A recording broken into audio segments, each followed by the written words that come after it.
Sal just walks into my office. Yeah. And he goes, and I never know when he's pulling my chain, you know, but he's being totally serious. And he goes, I'm pulling this chain. I don't think you're pulling my chain. I think you figured out when I brought you in here to reel it back in. He goes, I have a theory. I said, what's your theory? He goes, I think subconsciously Howard wants me to do something wacky at the wedding. Oh, my God. Sal, I'm taking the invitation away. You fucking moron. No, hold on. Even Beth said she was listening yesterday when you walked in, and instead of saying, hey, I'm really excited to be coming to the wedding, and I'm really glad, you know, Beth saw a way to invite me, you go, what is your comment? Your comment was... She finally came to say, she heard that, she goes, I so fucking don't want him I there. heard that too, and I was like, oh. Yeah, if I said thank you, it would be boring. Right. You know, that's what I try to even defend you, but She if you, doesn't that was a understand. joke for the radio. Honestly, Yeah. if you pull anything weird, I'm going to assign Ronnie to you the entire night. If you do anything weird, I'm going to have you fucking thrown right out on I your won't ass. do anything weird, and I'm not your therapist. What? Yeah, good. But yeah, that's right. You're not my therapist. But you're not even somebody I'd confide in, let alone be my therapist. You're not even my therapist. Yeah, you're not even Artie's therapist. Artie will go to anyone. All right, he's looking for help anywhere he can get it. No, I was just saying to Gary that the odd thing is that if you look at the sequence of events, You're Beth, so fucked up. There was All a right. sequence of events. Beth Asshole, listen to me. Beth is I'm marrying calling you because your name is now officially asshole. Let him explain it. All right, go ahead. Beth is marrying you because you have an endearing personality, you're a very powerful person, and you're extremely talented. That came from the show. Now, What? that came because of the popularity you've gained through the Howard Stern Show. You have created this entity. Now, in my opinion, there's one thing more that you love more than marriage and Beth, and that's your show. Your show comes first, no matter how you slice it. And in an odd way, Is that right? all these events that have happened throughout the course of the years that have made your show great has led you to Beth. So I think there's only one thing more important than you than marrying Beth, and that's for a good show. So subconsciously, All right, Sigmund by Freud. you knowing, Let me just tell you something. Hold on, let me finish, sir. Subconsciously, by you, So does Beth subconsciously want you to do something too? but there's one thing higher than Beth in your mind, and that's the show. So subconsciously in your head, you're Okay. thinking, okay, if Sal comes to the wedding, something might happen, and even though I love Beth, it could lead to something good Sal, for the show. I'm telling you right now, you're fucking insane. You're mentally ill. All right. And you have low intelligence. And you invited him Yeah. to your wedding. And I I can was just be about good. to say, I am stupider than you because I invited you. I somehow fucking felt bad for you. And Sucker. subconsciously and consciously, I will fire you if anything goes down. If you don't fucking behave exemplary, All right. But in an exemplary manner, you're out. if your show goes down Good. because I'm not Good. the guy That's you right. want me to I be, want and my Beth show to go divorces you down. because That's you're no right. longer All right, popular, get the don't fuck blame out. me. You're insane. Get Oh, out. my No longer God. popular. Get out. Oh, dude, I it's don't a even want to hear joke, your voice. dude. But I honestly believe that, thank Howard. you. And I'm All right. talking to you as a friend right now. Thanks. Because I well, know you're not my friend, the so would you say the show's more important than Beth?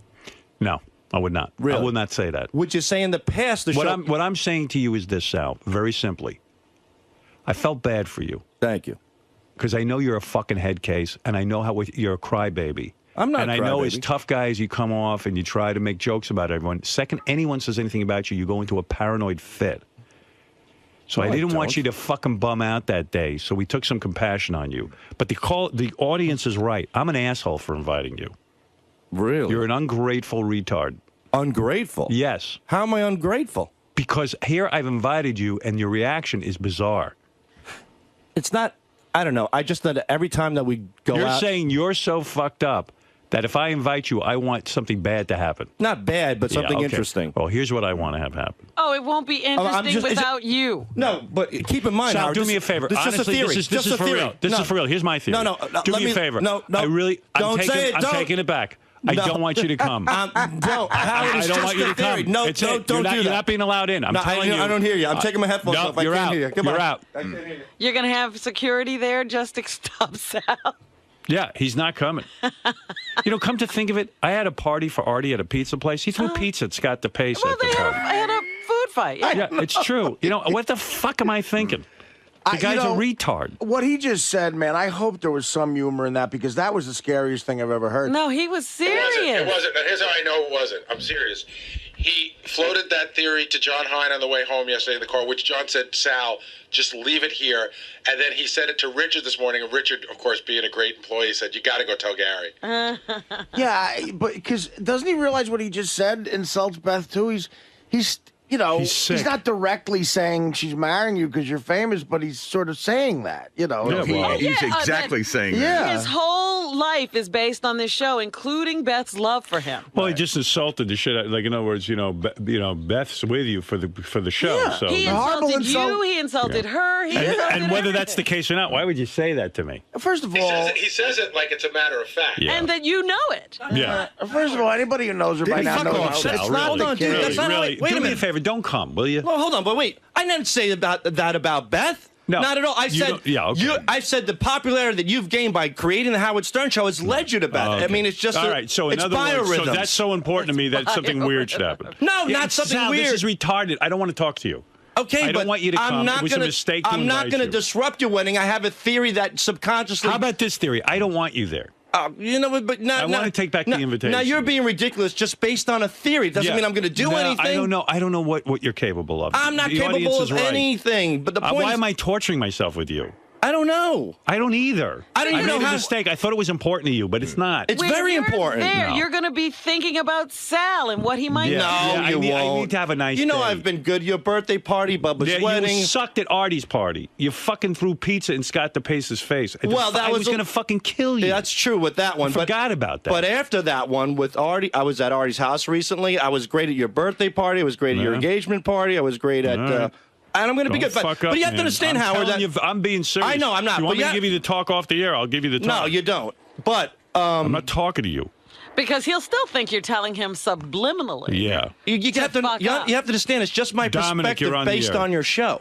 I think you invited him, and Beth did, because it was almost like there were bad vibes not to invite him. Right. That's exactly right. And we would have had to live with 2-3 more months of him crying Yeah. or not crying, and Right. almost giving off bad vibes to Beth, who just wants this to be a happy moment. The real bottom line is he's crazy. He is. Get it? He is He crazy. doesn't understand it.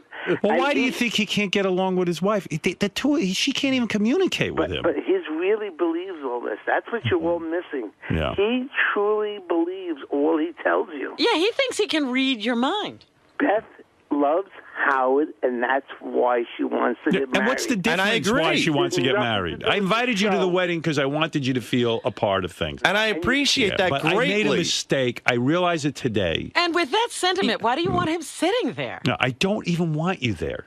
You're not there to celebrate my marriage. I am really. No, I really don't want you there. I'm there to celebrate, and I sincerely No, I mean really that. don't. I don't want to pay for your drinks. I don't. You wanna, don't have to. Yeah, I I won't want drink. open bar except for you. I'll drink water. Yeah. I have Artie, no open bar for him. You're in charge of I'll be by the bar guarding it, that. Good. a simple completely rule. sober.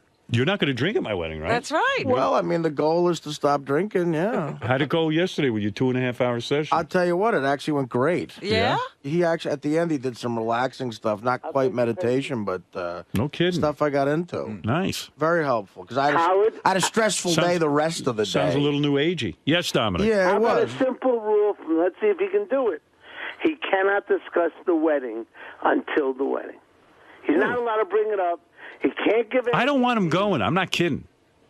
I'm gonna be fine. Relax. Take it easy. It's only Your a theories wedding. is just so bizarre. All of a sudden, the wedding's all about you. It's not even close to me. It's about Howard. That's No, what I 'cause had in now mind. He's got to think, there's that asshole Sal I wish I who had might somebody do thinking for something. me like I think for this man. Oh, my God. You know what I mean? All right, come on, You should be Sal, sit honored. down, Get out. Did you Really. hear that? You're scaring everybody.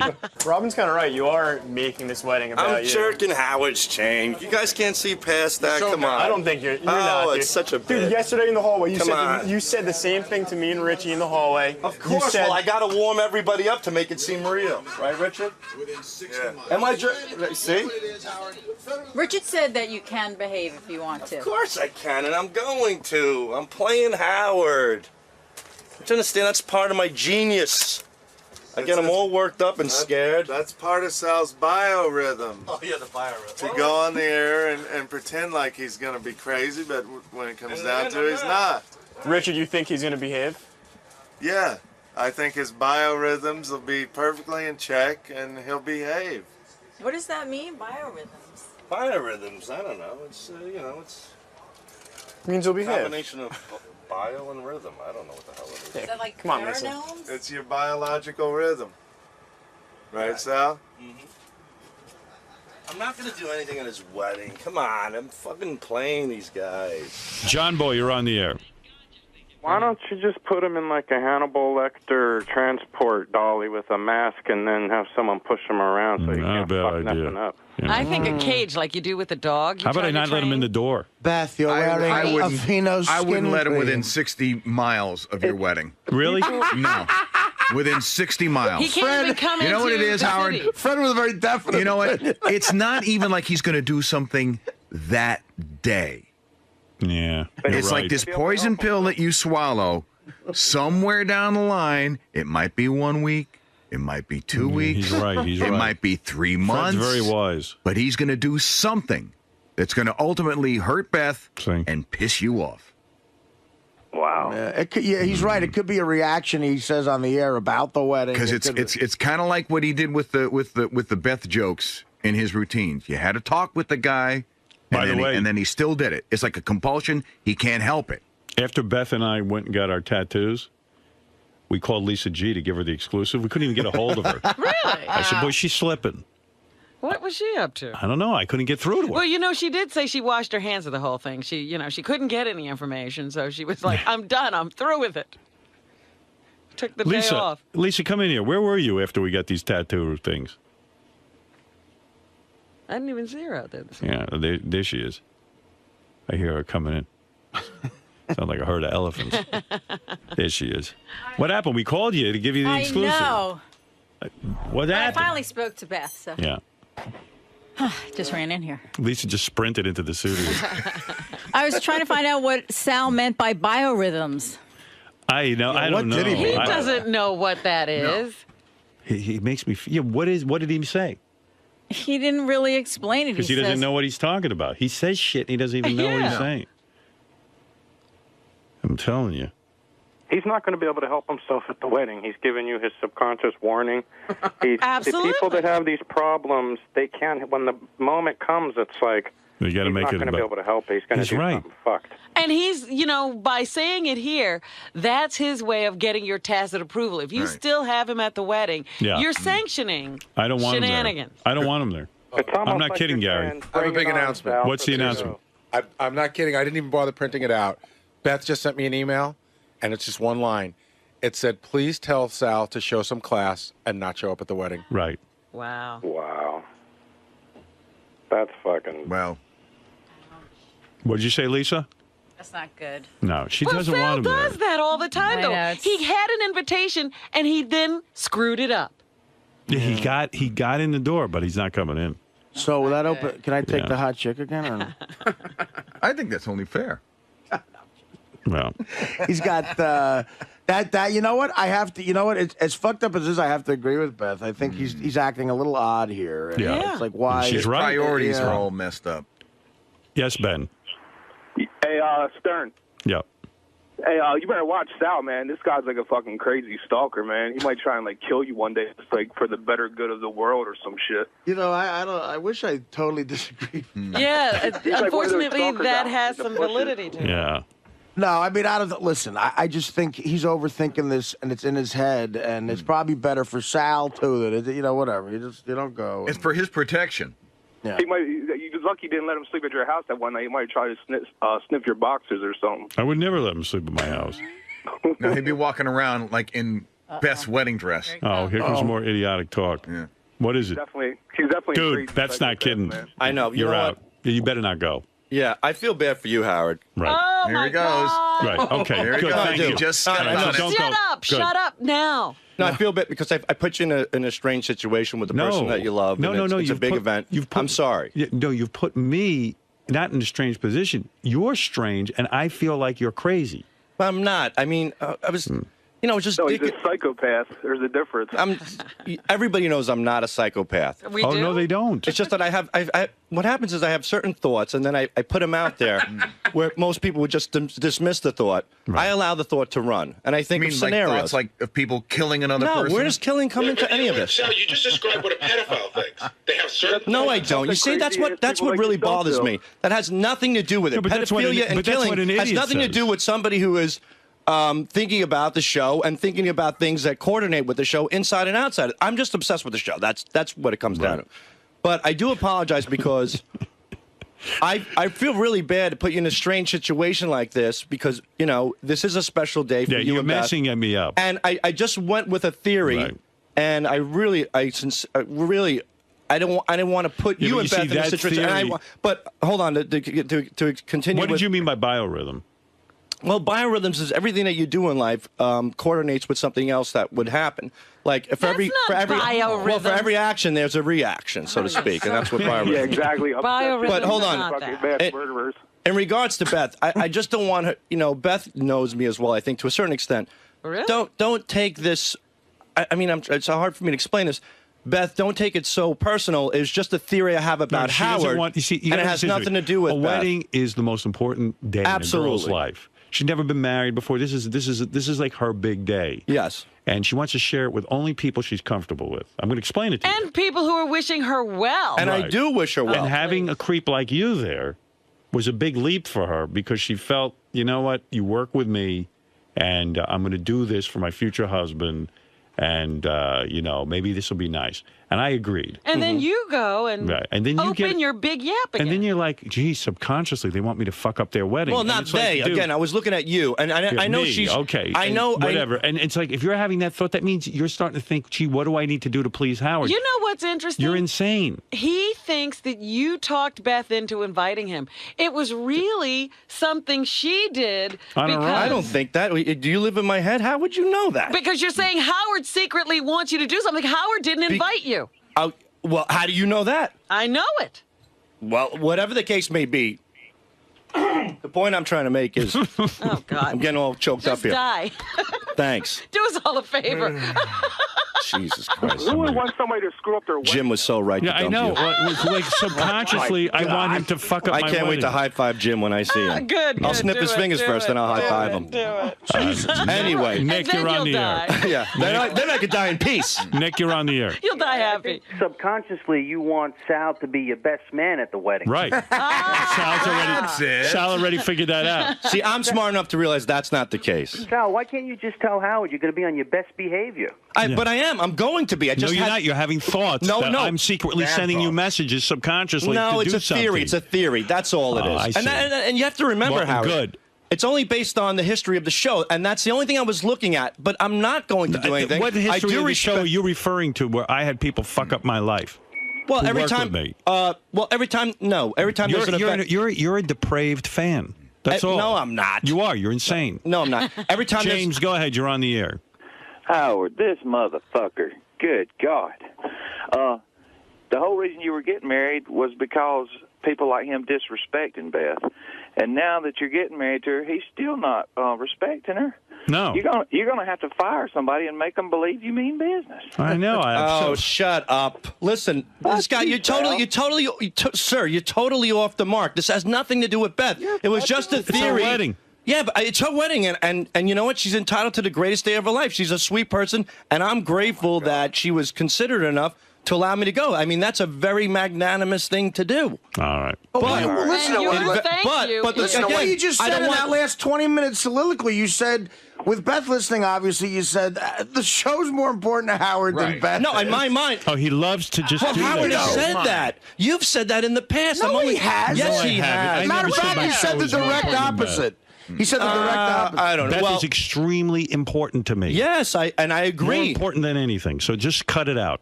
You're being absurd. He's not getting married to do something for the show. I know that. I didn't put her initial on my finger because I'm not in love with her. And I know that too. And I know Gary, why go you ahead. guys You're are on in the love. air. Hello? Yes.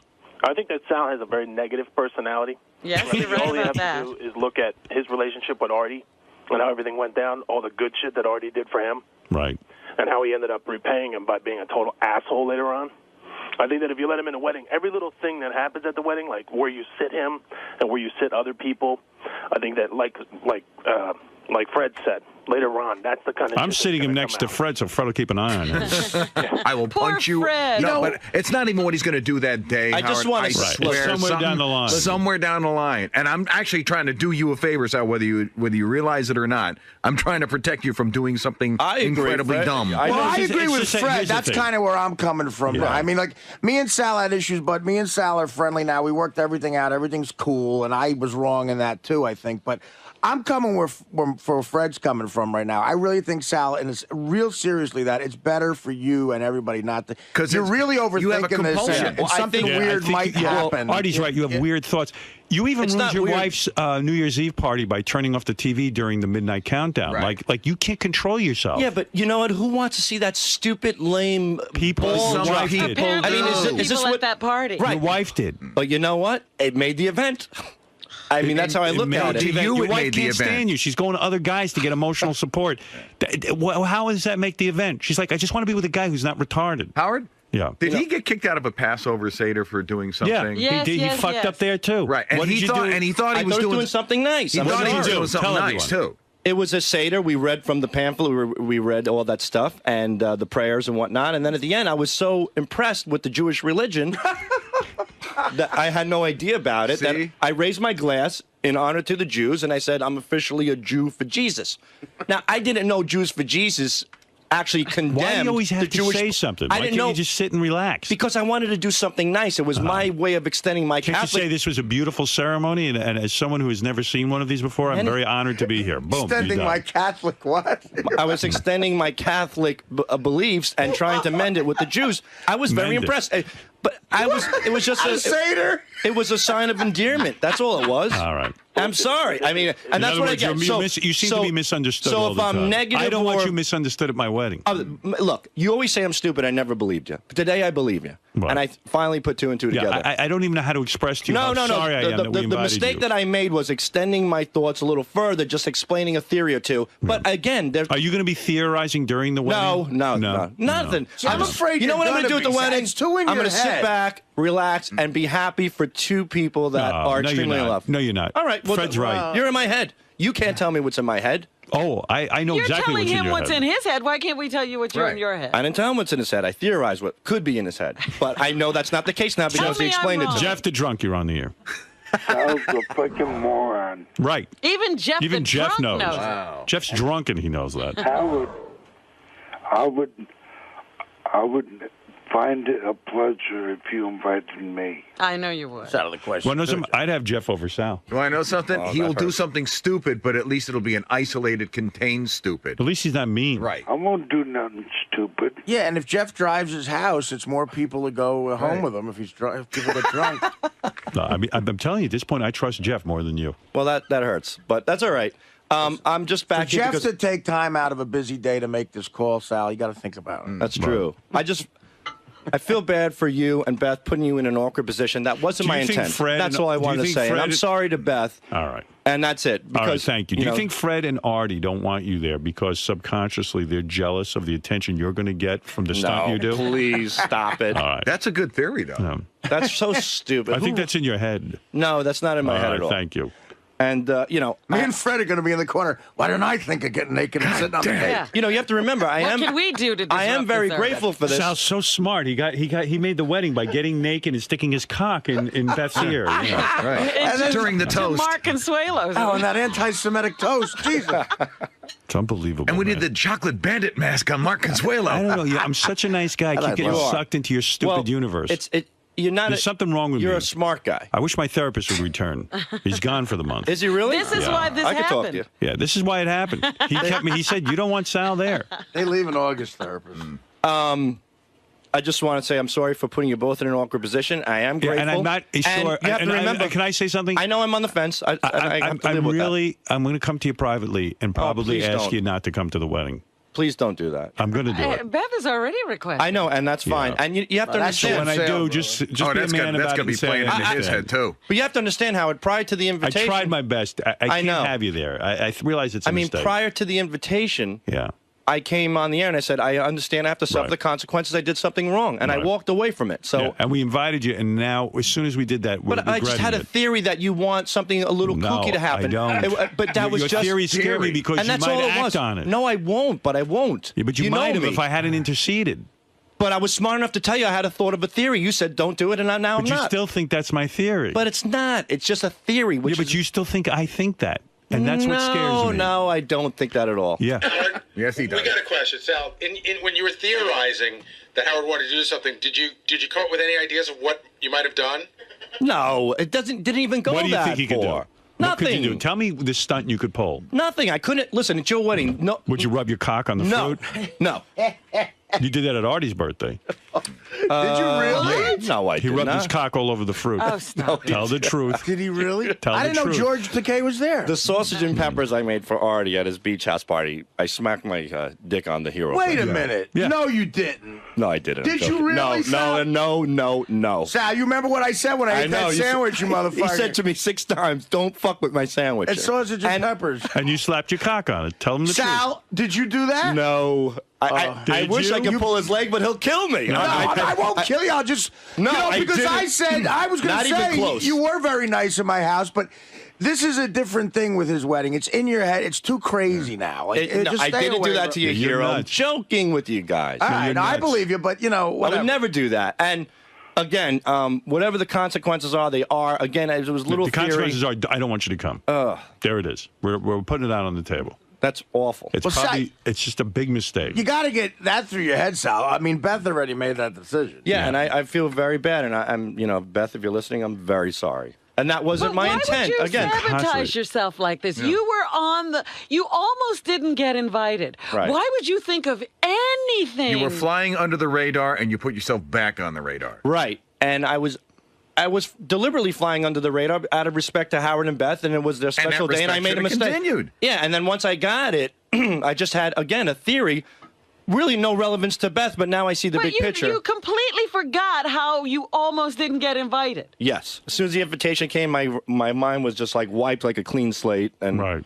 Yeah, but, that's the and I was happy, I was Stephen, you're on the air. really honored to be a part of it. And then I realized how I fucked it up because I started thinking of these things. But Yeah. I was honest enough to tell you what my thoughts were. Yeah. Well, that's good. Not that I Stephen- would act upon them. Stephen, you're on the air.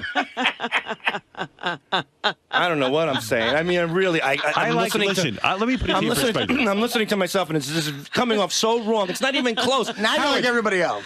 I It's just not, want to say something. I enjoy working with you. Thank I you. got no problem with you. I'm glad you joined the show many years ago. Thank you, Howard. But I think to put our lives together in a personal way, to attempt this is probably suicidal. Abbott and Costello did not like each other. Right. So in other words, let's keep it professional. And I will.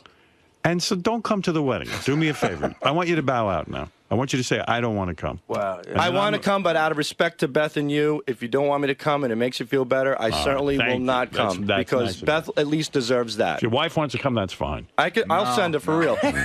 I will send her without me because I feel bad now for her because it's not right. But why should she miss out? my wife could go as Artie's date. No, but Sal, if your wife really did go, that's Stephen, that's bad for what's the on your? marriage. Yes, Gary. No, it's great for the marriage. I'll Would be at a anybody strip like club. to see a small video clip of Sal rubbing his penis on fruit outside Artie's birthday party? Oh, wait, the pumpkin. You're talking about the pumpkin thing. Yeah, Ralph took this video. We showed Howard and we is this- discussed this. Oh, this this was at a is- fruit stand. Right, okay. But still, like you're at Why did Artie's you do birthday that? party. Like, But that was afterwards. I was with Ralph. We had a few drinks. I saw the pumpkins there, and I wanted to smack my penis on it. That is totally unrelated to any weddings, parties. That's me ask you outside. something. That's a was- party. Okay, party it's was my over. party. Party but was It's a over. party Howard threw. Yes, it Howard was. It was a rented out beautiful that party. place. So if okay, you- it's a big night, a busy night. You're representing the party. right, Howard. if you got arrested You're for doing outside. that. Why would if you got do arrested that? and the headline said Howard Stern employee arrested at party that Howard threw? How would you feel? It will say Howard's name big, and Yeah, your I name would will be feel- nowhere. I would feel terrible. You wouldn't feel terrible. You're right. Yeah, you would would. feel terrible. No. I would feel terrible. Well, it was a funny little goofy thing you did outside. Sal, People have done these Sal, things. when I times. invite you to something, keep your penis.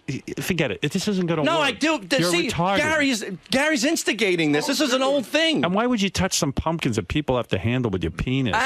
It was just a spur of the moment thing. Ralph had the video camera on. We were laughing. We were looking at the pumpkins. See, that's the thing. Somebody's going to be there with a picture. Somebody's going to have a video camera. He's going to do something dumb. No, I'm not. Look, again, your birthday party, your engagement party, Artie's house party. I've been a gentleman to all this stuff. I'm going to. Let's not go crazy.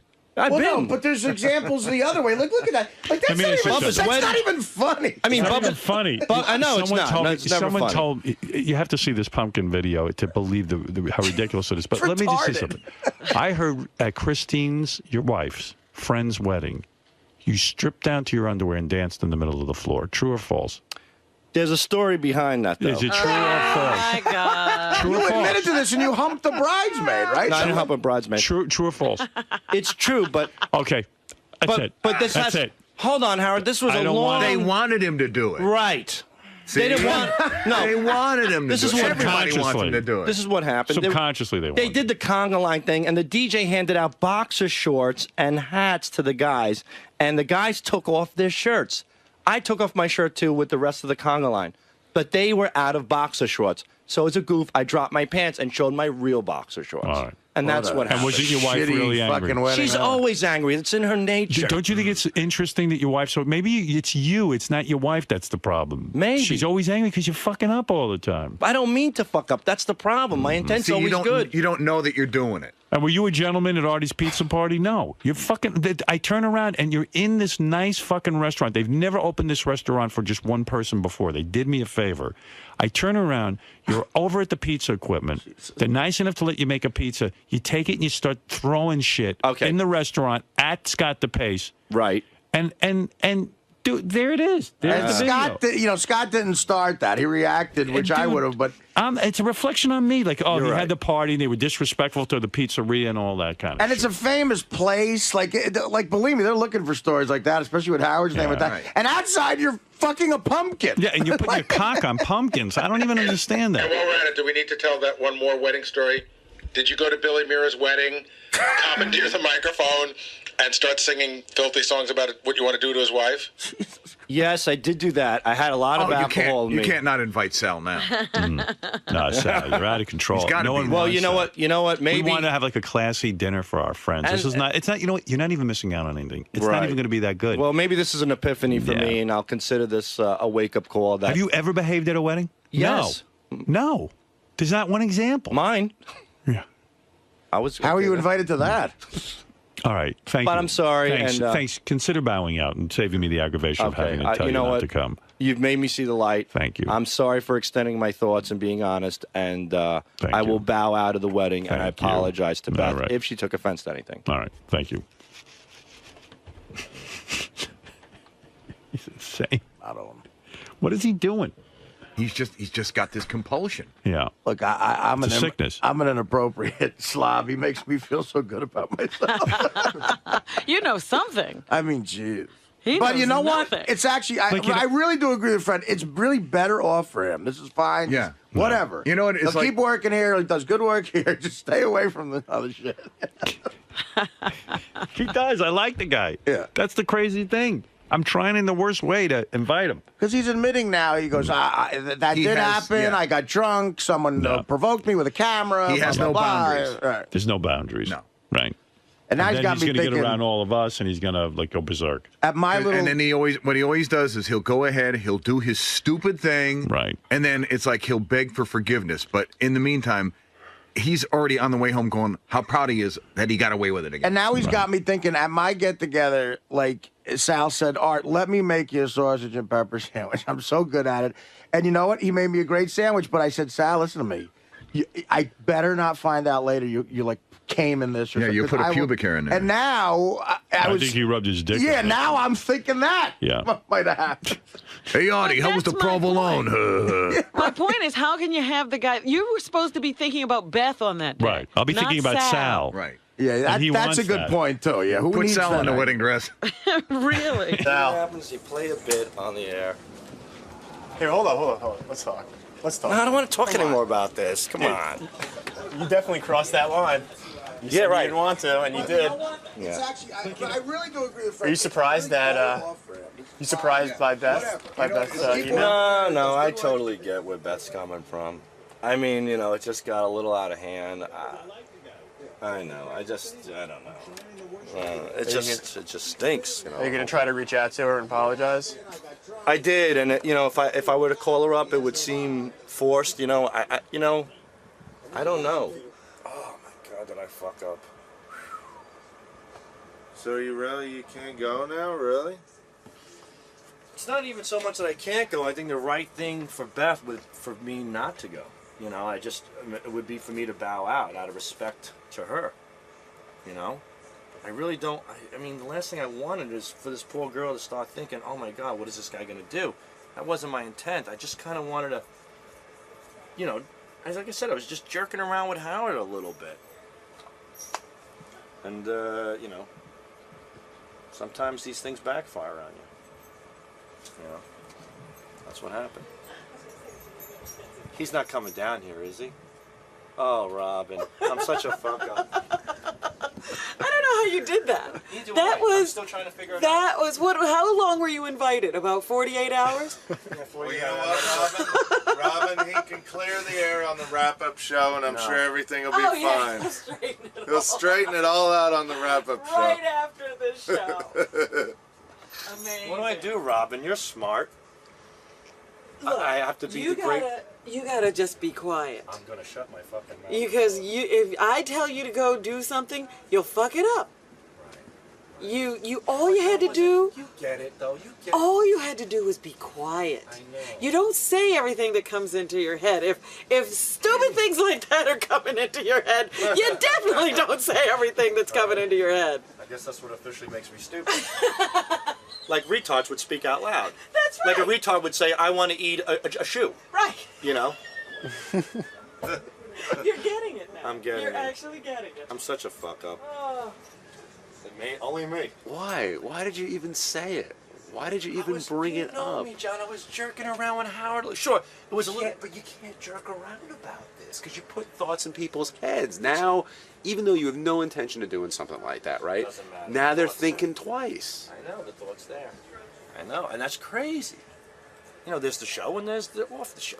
You know, on the show, like you know, again, you might have a little thought in your mind. You put it out there, and I didn't think it was going to snowball into something like this. You know, even to the point where Beth would say, you know, have class, don't come. I mean, that really, like, wow. You know, that's when it really hit me. Like, is this really going that far? Well, because now in the back of her mind, she's thinking, oh my God, he's actually thinking about doing something at my wedding. And I'm sure Howard's thinking it as well. I don't think, I don't know. I think Howard would trust me enough not to, but then when all the stuff comes out, the videos of the pumpkins and the sauce fights and everything else. Oh, everyone's coming to you. So stupid. What's wrong You know with what it is? you? It's not, I'm not, you know, it's not that I'm not insane. So, I'm stupid. You look at it this way: you might not be invited to the wedding, but you made 45 minutes of great radio. Oh, shut up. Great radio. Yes. And the good Howard TV episodes. That's all that matters. Good point. There you go. Great radio. Yeah. Great radio. Great radio, Sal. Great radio's got the whole world thinking I'm like David Berkowitz. Ronnie, What? do you think Howard and Beth made a wise decision? Yes. What do you think he would have done if he went to that wedding? I don't know. I don't know. Something with a penis, probably? It might not, like Fred and Artie said, it might not even been that night. It could be down the line. But he would bury himself no matter what. If it wasn't that night, it would be a day here.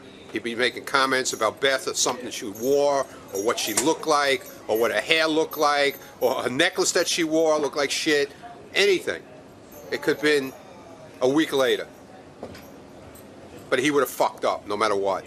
Robin, do you think Howard and Beth made a wise decision? Inviting him? No. The second decision. I was shocked when I found out that he had been invited. So maybe he did them a favor by saying something stupid and getting himself thrown out again. And it took him a whole day, right? He says it's 48 hours. He had a 48-hour invitation. What do you think he would have done if he went? You know, it's not that he might have not done anything, but it's the thing, I was just talking to John Hine, and he said at his daughter's bat mitzvah, he was worried about Sal the whole time. Like Beth and Howard would have had a thought in the back of their head the entire time, and that's just stressful enough. And it's their day. It shouldn't be about Sal at all. Okay, let's go to Brad. Brad, you're on the air. Hey, Howard, how you doing this morning? Okay. Just wanted to ask you about not inviting Sal to your wedding. Everyone knows he's a total tool. But at the risk of your own embarrassment, how can Ronnie possibly go to the wedding and not Sal? Ronnie, I'm sure, probably can play plenty of clips from Ronnie's past history. Yeah, but I could say to Ronnie, look, I don't want any shenanigans, and he knows how to behave. I've seen him behave. I know what you mean. Ronnie's a real embarrassment, but, like, he can behave. He can pull it back if told. Yeah. Is there going to be alcohol at the party? Yeah. I assume there is. Yes, there will. And so you're counting on Ronnie to not drink, or what about Yeah, Richard? I've told Ronnie he can't drink at my wedding. And what about Richard? Oh, Richard. You might want to put a no drinking edict with him. He might He was talking about that engagement party before, and this is something I never said on the air, and I don't know how Robin feels. But that night that you guys threw the party for Howard and Beth, I was embarrassed. Yeah? I'll be honest with you. You were embarrassed by Richard. I was embarrassed. No, not just by Richard. I'm not going to single him out, but there were a few people there that night that were doing some shit that I'm going, this isn't the engagement party that I had envisioned or maybe thought was going to happen. Who embarrassed you, may I ask? Well, Richard was definitely one of the forerunners, and he won't see that. Well, Howard even took him aside at the beginning of the party. He was already drunk. I told Richard, slow down a little bit because you're walking around like a retard. And I have to say, Dominic was not exactly stellar either. Well, and there's a Dominic guy always who really, acts that way. yeah, but you know what? It wasn't his night. And he'll act that way at the wedding. See, you know what? He's kind of like an overweight Sal. Yeah. Right. It's like he'll do anything to get the attention centered around him. He so badly wants my approval, yeah. But what specifically did I do? Oh, the fact that you had purple gums and you were kind of like reeling back and forth and kind of wobbly. But I'm always like that, dude. Not at an engagement party. Yeah, that was not a really. bad night. If you're going to be at a bachelor party or just a regular party or a pizza party or a bowling party, yeah, not an engagement party. It's like it was kind of a classier kind of restaurant, and you were treating it like you were at a Pizza Hut. I believe it was like a 5-star restaurant. It was a lot of people don't realize. Expensive restaurant. Yes. I swear I will keep my composure. I didn't think you were that bad, but you embarrassed Fred.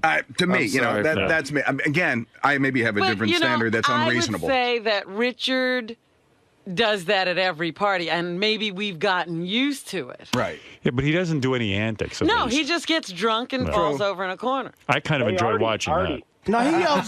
Well, no, but he does. He gets a little loud. I don't. The thing that he does is the typical drunk thing where he then wants to talk. Yeah. And he keeps saying the same stupid thing over and over. Yeah, I talk to my girlfriend. I won't even talk to any of you guys if you don't want. No, that's not the point. It's just like, it's just well, shit, that's a great being a offer, human but- being. Thank you for the offer. We're not offering, nobody invites you so you won't bother anybody. Because at Bubba's wedding, too. Because when you're sober, you're a decent guy. Right, Hold just on. don't drink till you get the color of, you're like a big I cherub. promise I won't. His gums were purple. Now, Richard, I remember you were screaming out "big guy jacking" at your engagement. At my engagement party. He was. Yeah. That was a personal joke between me and JD. Yeah, I know, but big Oh, guy great. jacking. A lot of the ladies don't understand. And what- that was a restaurant. It's And why yell it? Me and JD saw a video of a fat guy masturbating, and we thought it was hilarious. And we All were right. just, Thank it was an inside thing. Howard's a little nervous about you now. Yeah, I know. I'll be good, I swear. It's Especially since I know that they're nervous, I'm going to really be careful. Come on, you don't need to go to that wedding. Hang on. No, it's usually when you drink, right? And thanks for the big guy jacking note, JD. Guess who put that up? Who do you think? Sal? Yeah. That fucker. But Guy jacking. it's Big guy usually jacking. it's usually when you're drinking, right? That you get a little out of hand. I have fun. I like to have fun. Are you going to control your drinking at the wedding? I will, more than usual, yeah. I'm not going to vomit. I'm not going to yell out big guy jacking. I'll be good. I'll sip some champagne. I'll be careful. Have a couple mimosas, right? A couple mimosas. Have you ever heard of somebody going insane from drinking mimosas? I don't think so. Just show me an instance where a guy like was tipping over tables and knocked over a wedding cake after 3 mimosas. You're not gonna find that. Oh, I'll okay. be good. So it'll be okay. It'll be fine. And there's Steve Langford. I see him running in. Steve, what's going on in the Howard 100 newsroom? Just some of the stories we're working on in the Howard 100 newsroom. Peace in our time. Artie Lang and High Pitch Mike making up. Artie and Mike telling each other they both regret the awful things they've said. And Artie going one step further. Lang on tape saying he agrees with High Pitch Mike. Quote, I think Howard is pussying out, man. I think High Pitch Mike should be at the wedding. Is this a fantasy? Did you dream this? They really did that? This was a I don't see conversation. Artie. He ran out of the room when you mentioned that. He doesn't want to own up to it. I like High Pitch Mike, but I don't know High Pitch Mike all that well, honestly. And I like you, Mike. You're a good guy. I really do like you. You But did call for an essay contest. I did, but Scott Greenstein won it. No, I get it. No, you said pretty much yesterday you don't want me there. I get it. That's fine. Nah, it's not that I don't want you there. It's I was foolish to think when you on a show where there's contests and stunts and game shows that when you said there's a staff essay contest. I know. And you were good enough to go along with it and write a thing up. I didn't know you were really that. Are you really that for real that you think that I... No, I don't want to go where I'm not welcome. I get that it's a limited audience. And I like you. I do. I hope you know that. And then even yesterday to learn that you invited somebody who pretty much verbally assaulted your... Who is that? Was Sal, with all those jokes. Yeah, you're right. I figured I could come in here and do a roast myself and maybe win an invite. Well, no, that's not the way to win an invite. I mean, look. You know what it is? There's a lot of people who work here I couldn't invite. Steve Langford being one. I like Steve just as much as I like you. No, Steve's creepy, let's be honest. Steve's creepy. Okay. No, he's not. He's not. I don't want to. I like Steve a lot, but I don't know how to do this. I can't. I only got. You want to know something? I got a small place that I'm doing it in. I only got enough seat. I don't have enough seats for everyone. I get it, but let me tell you where I was coming from. I hear the contest. It's not such a great event. It but really you isn't. even said his entry was poignant and touching. It was. He's right. He's a good guy. He's not had a lot of success. Let me tell you what happened, though. You read the essay on the air. Yeah. You said Beth and you both thought, it was really touching and that I should be at the wedding.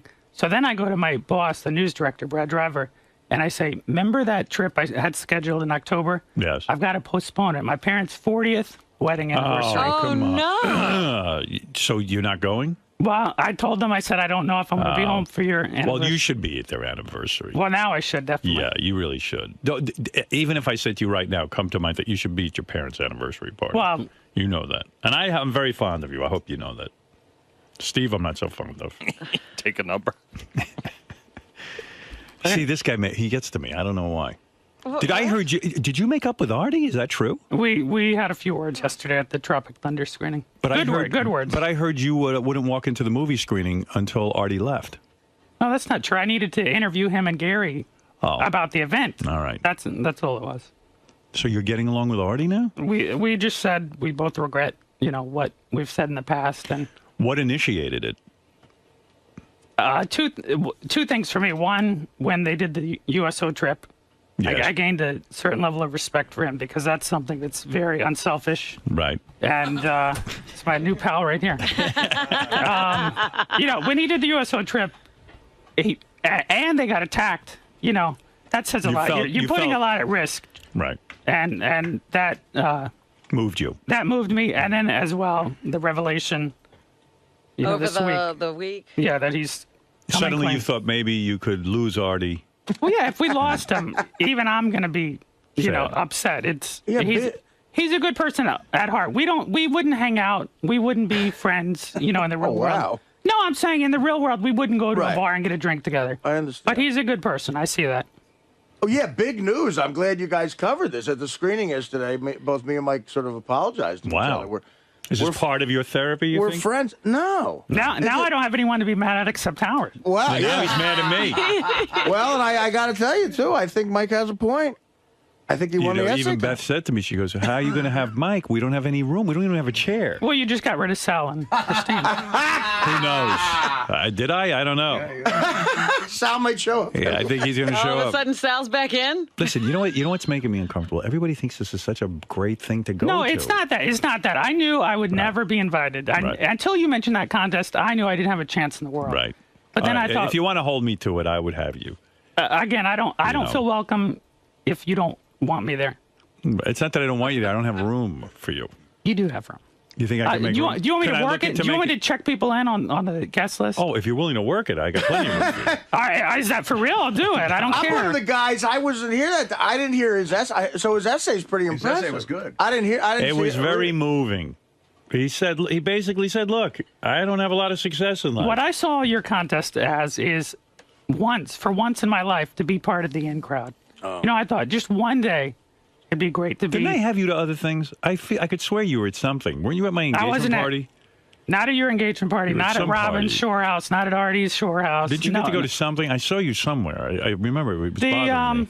Artie 40th birthday. Yeah, that was irritating me then. I remember that. Yeah, at the pizzeria. Yeah, You were at Artie's pizza party. Right. I had you there. Yeah, you also had Sal who made an Sal is, but you were part of it. What? How dare you say I don't invite you to things?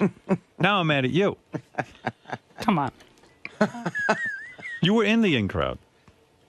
You know, I saw you there, and you weren't functioning that see well. that special love between you and Beth, just to see it in person for once. Whoa, there that you go. day. He's extending the essay. That would be nice. That's all I'm saying.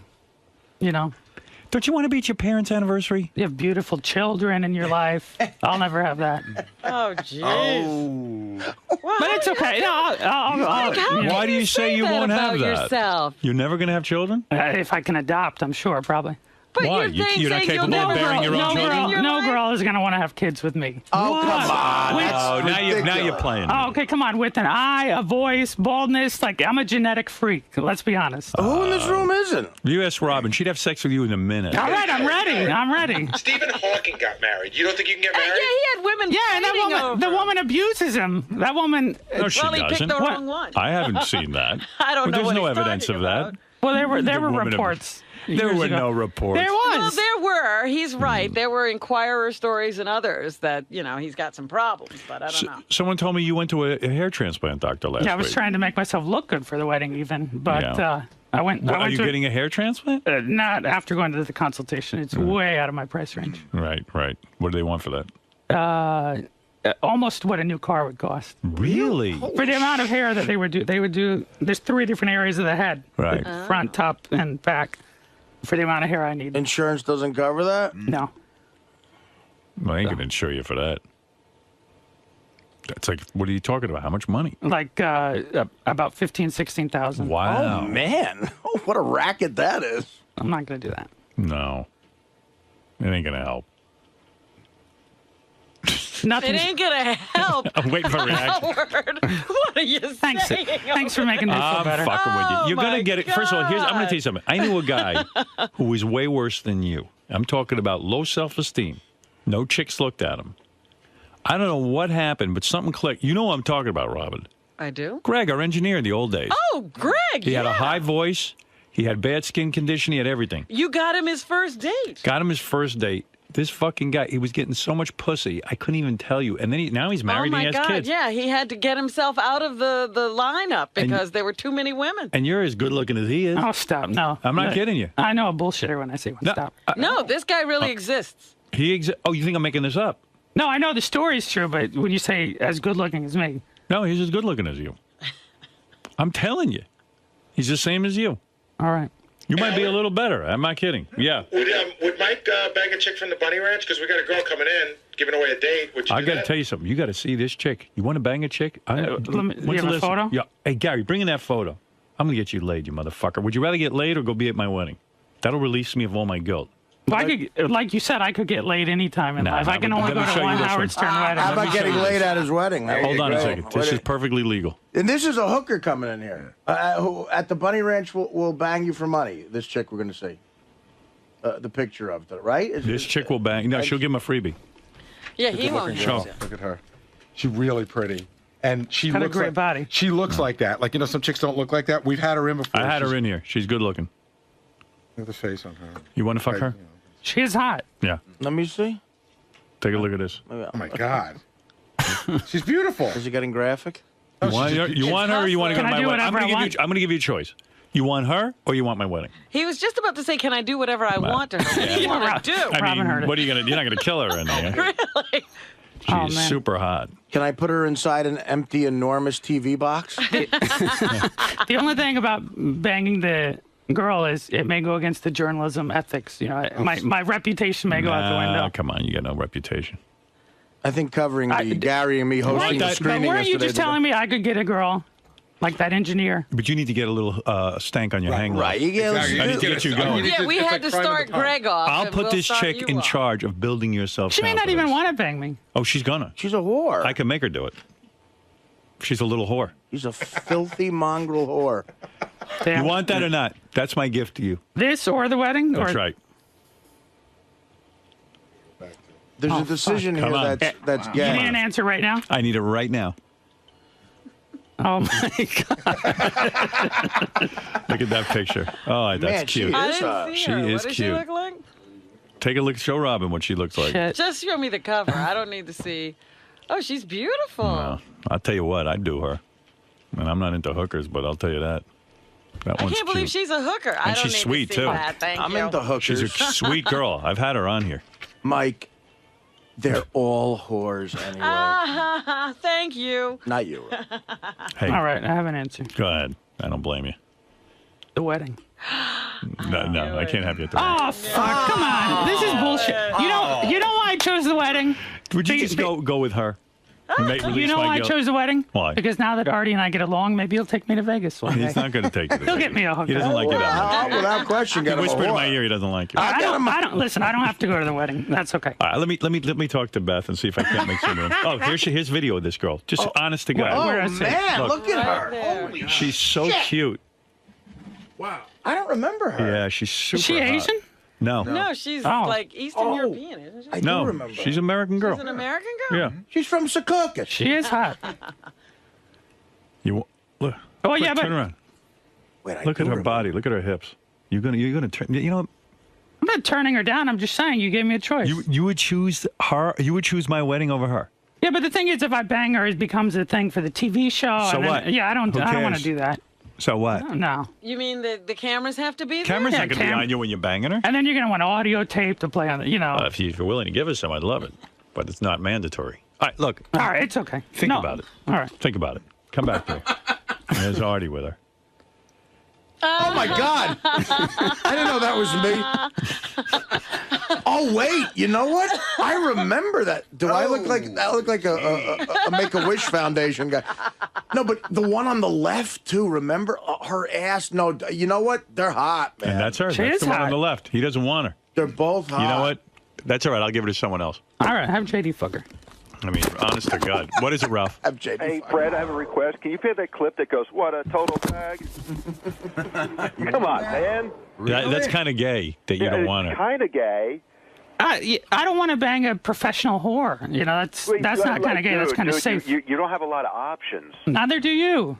Yeah, I do, but that's not the point. We're talking about you. How many chicks are on your list to bang? 0.0. All right. All right. Thank you, Ralph. All right. I understand. I hear what you're saying. Let me get back to you. Will you give me some time on this? Be honest. Have you ever had intercourse?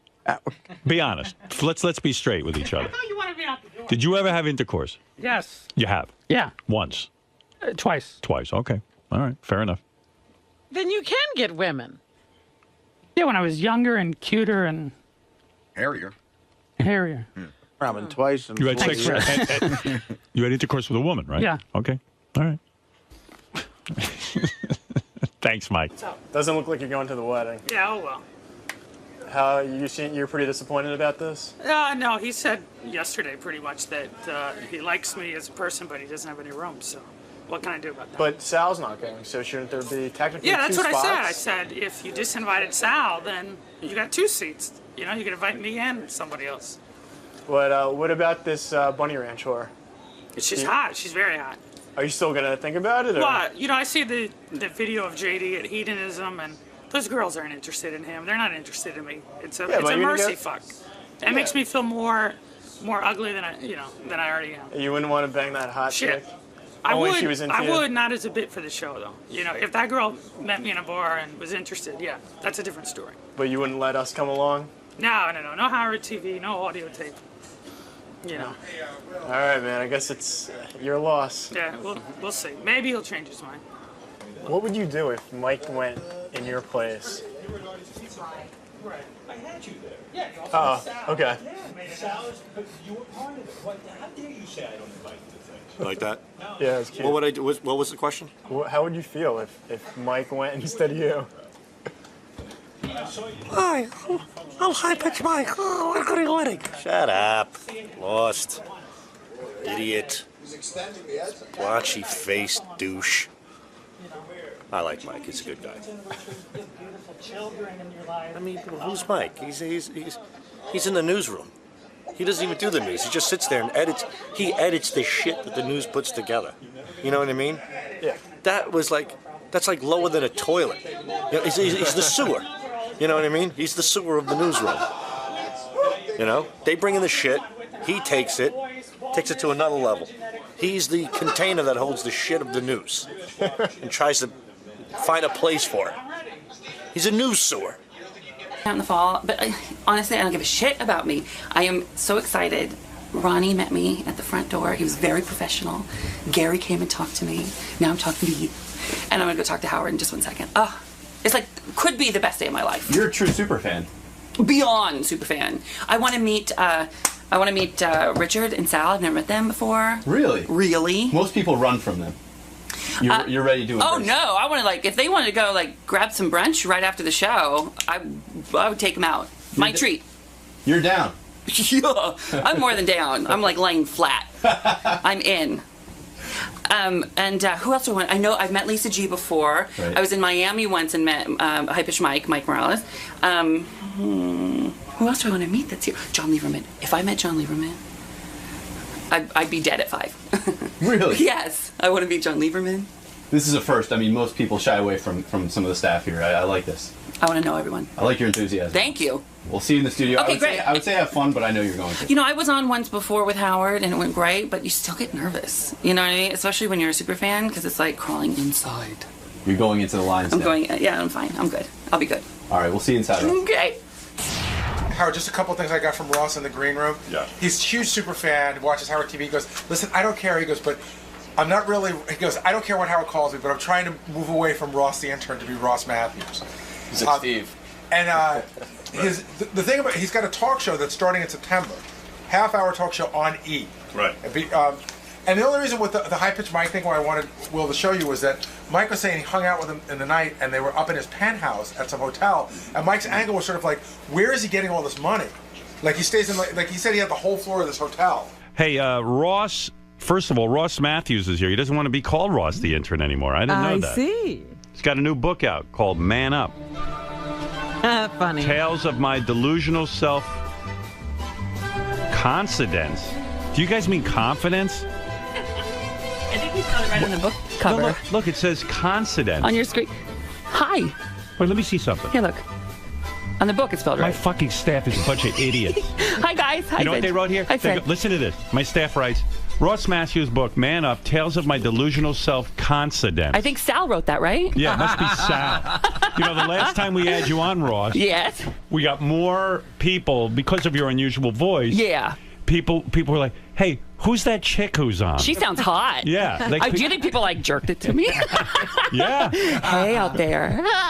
Chelsea Handler says in the foreword to your book that you are a straight-up virgin, that you have a boyfriend of 4 years, you guys blow each other. No. She said when she met me almost 10 years ago, I was a straight-up virgin then. Meaning you never had sex with a guy? Yeah, like or in the a whole... I had, and I write in detail in the book about my sexual sort of conquest with women.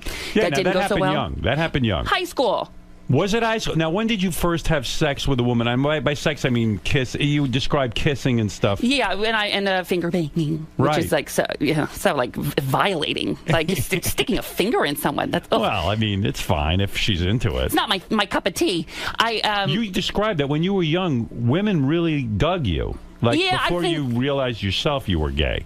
Yeah, I just never thought about it. But in high school, I had so many girlfriends, and on 90210 they were doing it. So I was like, I what'd could you do? kiss You a made girl. out? Made out a little bit, and then eventually, when I got serious with my high school girlfriend, I ate her out. You did, and that Ooh. was it. When you tasted pussy, Yeah. it was over. It wasn't even the taste; it was just the visual of it. It's Right. just not.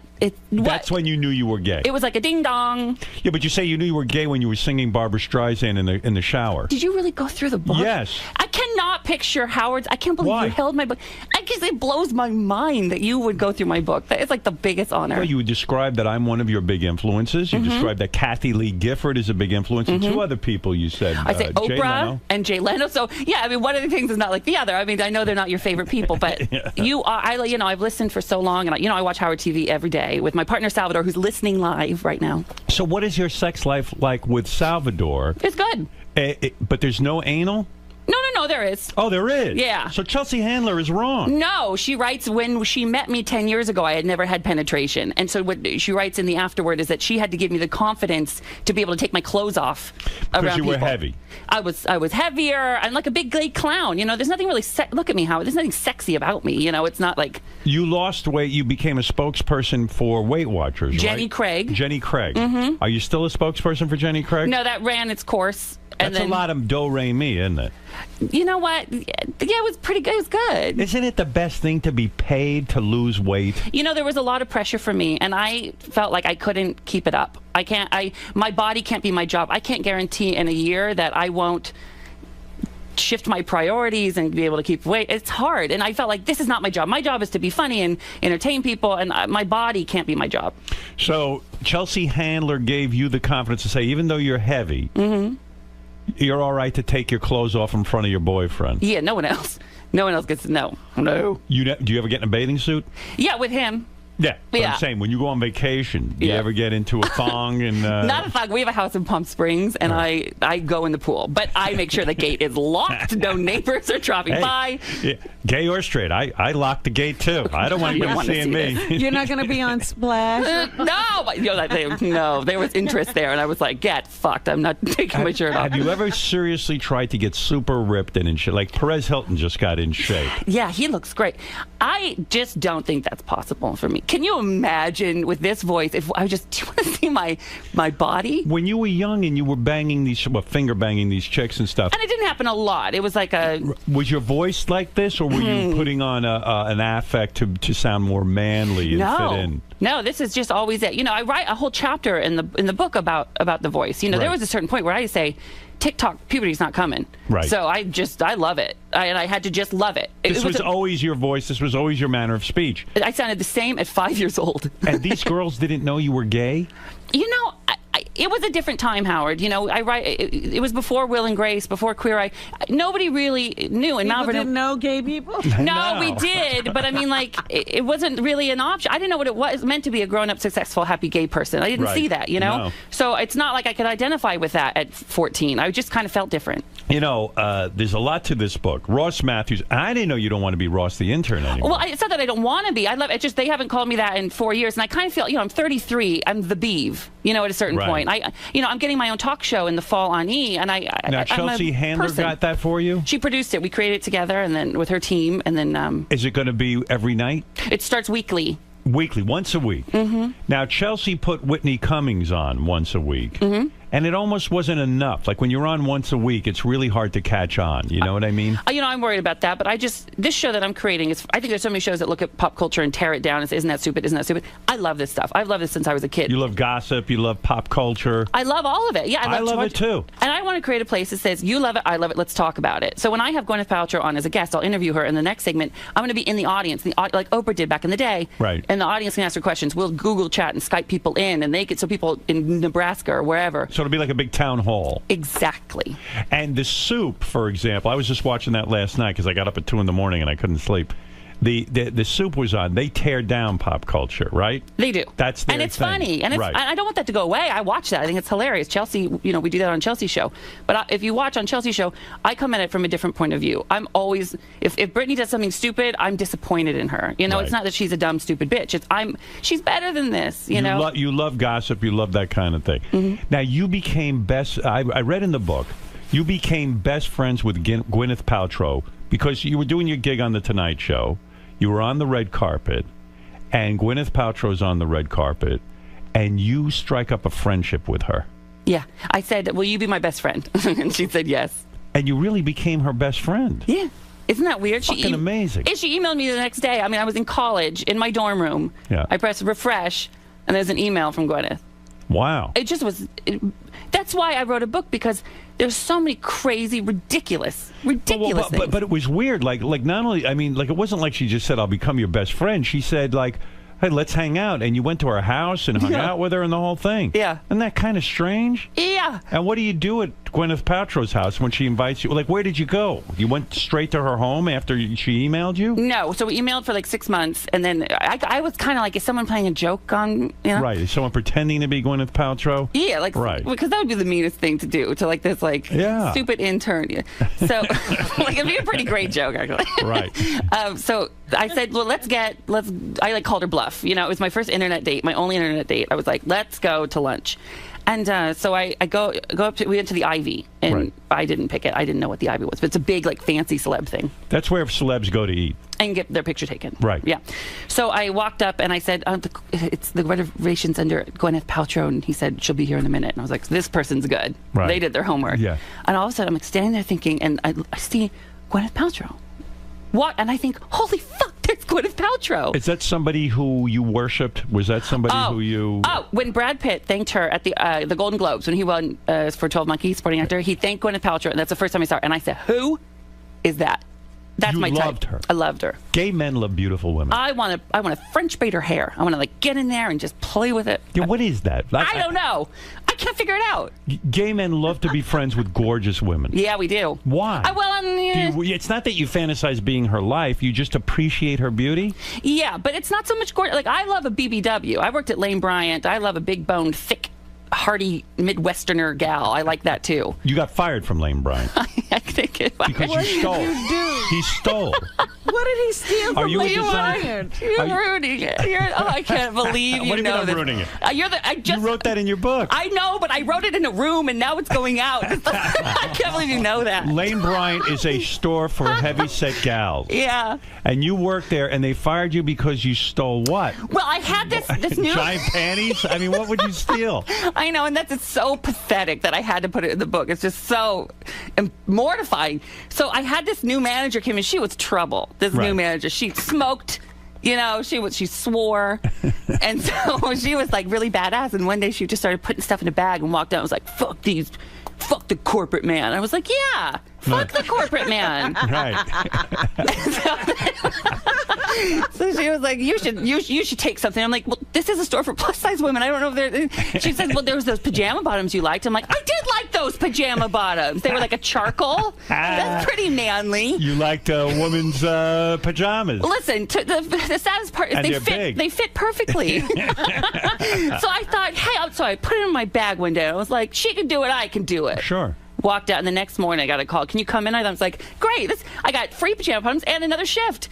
So I walked in, and there was like a bald guy waiting for me. Oh, boy. Yeah, they said we caught you on what, camera? What would you say if we said we had footage of you walking out of here? Oh, my God. I squealed like a pig. So that was on your permanent record? They didn't call the police or anything. I just had to bring the pajama pants back. But they took away, like, I had at that point, like, reached a level of seniority. I had, like, the keychain around my wrist. But did you say to them, hey, that woman stole stuff, too? I didn't squeal, but I know that she got fired. She did, too. I so think she got caught. They pressed charges. I think they had, like, they were building a case. Well, she was stealing, like, bags and bags on of a shit. regular basis. I got sucked in. It's like when you drive behind a semi and it just sucks you in.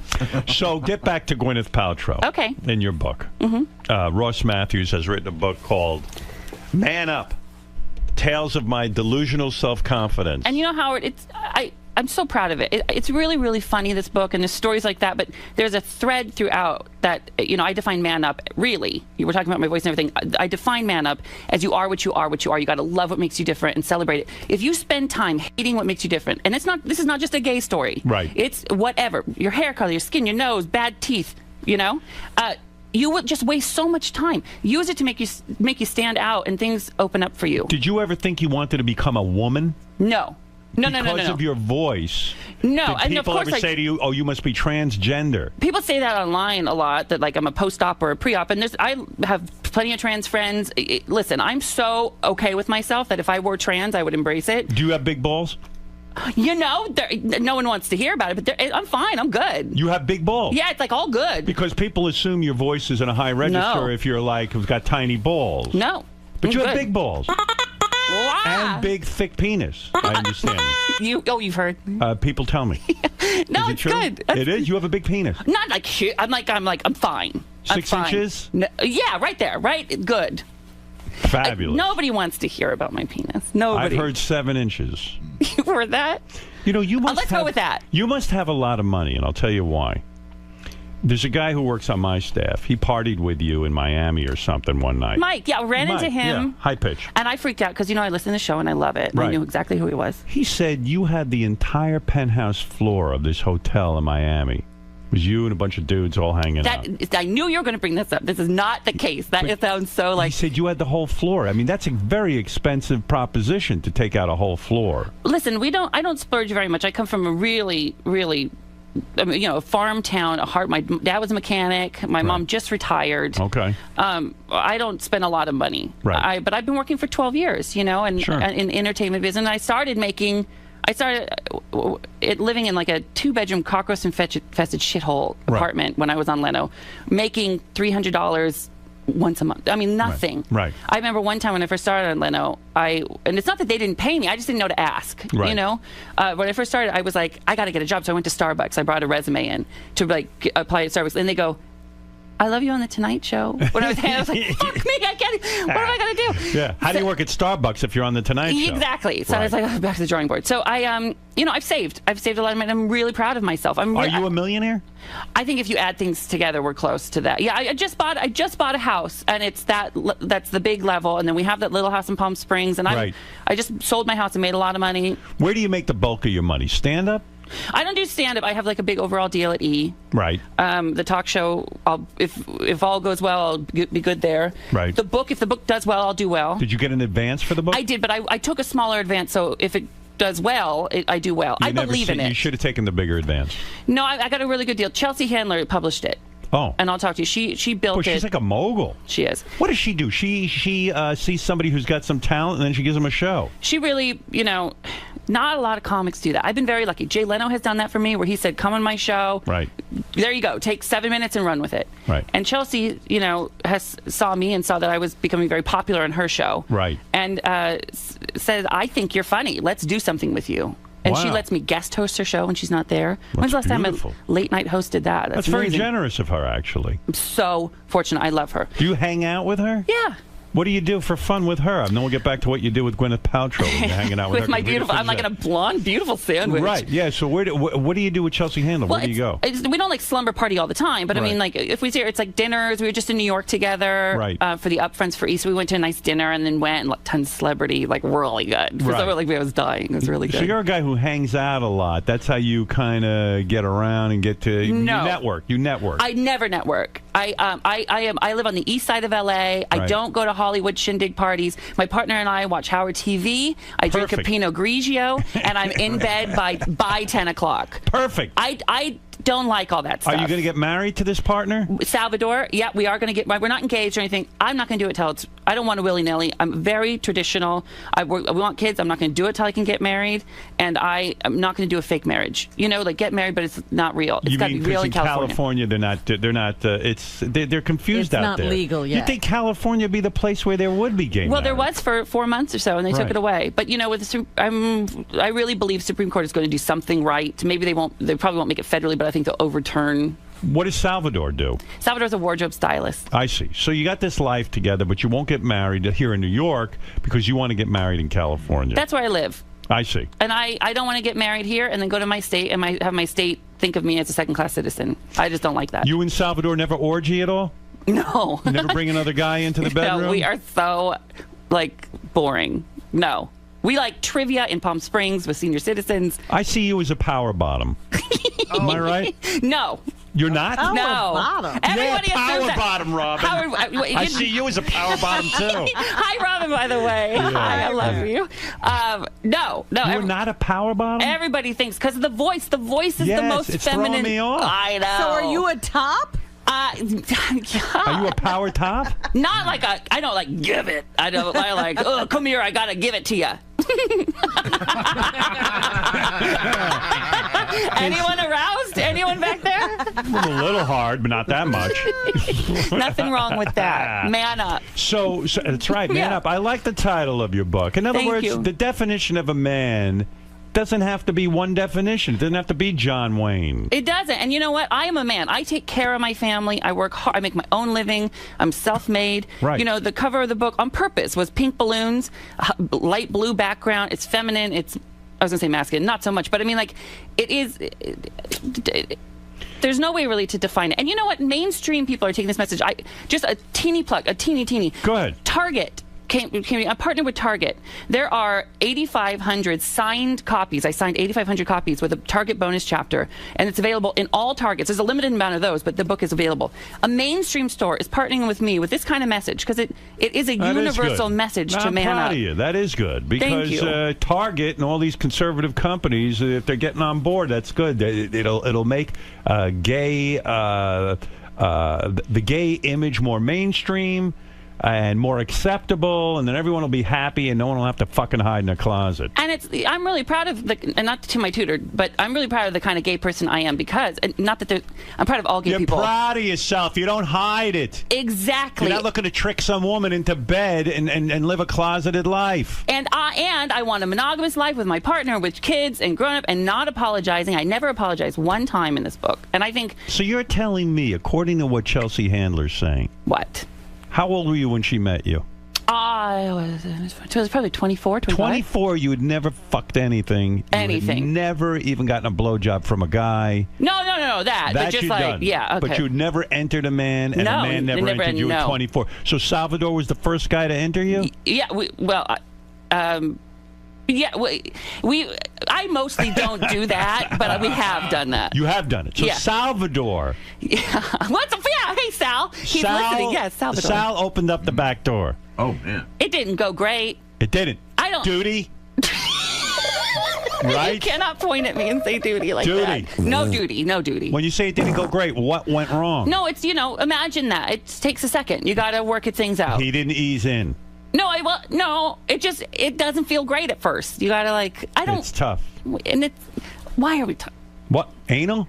Everyone's obsessed with anal. Everyone. Get Ronnie in here. Ronnie loves anal. He loves anal. Ronnie knows how to get it done. He watched a lot of porn and he learned. He knows. You got to ease it in, he says. I don't watch a lot of porn because I get obsessed with it. I'm like, I saw that comforter at Crate and Barrel. I get You know what distracted. it is? You're a romantic. Ding dong. You don't even like to think about sex. Now are you totally nude in front of Salvador? Oh, or yeah. You take your clothes off? Come and get it. Right. Look at this. Is Salvador overweight? No. Is he a twink? I'm so proud of you. Is he a twink? Yeah, I think he's thin and he's lean. He's tall. He's a little taller than me. He's a twink. He's very gorgeous. That's your thing. You know who we love? Who? Salvador is obsessed with Beth, and we've never met her. Well, of course, everyone loves Beth. Look, there's my Salvador. Oh, yeah. Yeah. Anyway, so please tell her we said he's hi. a power top, this guy. Oh, he's a tower top. Absolutely. And he might be cool. You mix and match things. You just, whatever works. Now, how are your parents with all of this, with Salvador and everything? The old man into it? My dad died about 10 years ago. Oh. Right? Yeah, so You described when you were young, your dad would take you hunting. Do you think he was trying to macho you up? No, I think he was trying to expose me to it. The last chapter in the book Duck hunting. Duck hunting. That didn't go well. You said you sat there and read romance novels. I know. I read Little House on the Prairie. So your dad takes you for a manly day of duck hunting. And I'm reading about Half Pint and Nellie Olson. Now, the old man must have been like, hey, dude, pick up that gun and shoot something, kill something. Yeah, and I did. But, you know. Do you think he was trying to make you into a heterosexual? Do you think he had some sense that you might be gay and he was think he trying to make you manly, so to quote unquote? He might have had a clue. He might have had a clue. But, you know, we did, before he died, we were out, we were celebrating. He never met Salvador, sadly, but we have a wonderful he was cool relationship. with everything. He was great. Great. He defended me to a friend. You read about it in the last chapter of the book. I put that chapter last on purpose. Yeah, what did he say to that friend? He just said, yep.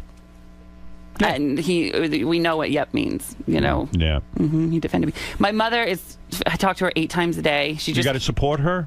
No. She's retired. She's built in. She's great. Perfect. She's wonderful. And she's not a burden to you. Nobody's a burden. Nobody's a burden. Oh, yes, they are. Nobody's a burden to me yet. No. Right. And I don't think I could support. I'm not that rich. Get back to Gwyneth Paltrow for a second. Oh, gladly. So you meet her on the red carpet. I want to understand how you do this, because I'm the worst at networking and sort of being friends with famous people. I'm not good at it. I was on The Tonight Show a couple months at this point. I wasn't networking. This is not schmoozing to get an Oscar-winning best friend. I love this woman. Tonight Show sent you out to the red carpet, and there's Gwyneth Paltrow. You get the email from her. She becomes your friend, and then you decide to go to the Ivy for dinner. Yeah, and so she shows up, and we had been emailing like literally for 6 months. Right. And all of a sudden, like, it hit me, like, fucking Gwyneth Paltrow. This was a sign that you had made it. No. It was just that she was there. It was just so beyond. I was still that. Were you nervous? Yeah. So I told her, I said, I'm really nervous. And she grabbed my hand. She goes, why? And I was like, you're Gwyneth Paltrow. She said, give it 10 minutes. You'll be over it. And I was. And like ever since then. And you two sit and gossip and talk about what's going on in Hollywood. Not pop really culture. Hollywood, but you know, my father was ill. Her father was ill. I didn't really know anyone else who was going through that at the time. I see. And that really So that's what bonded you.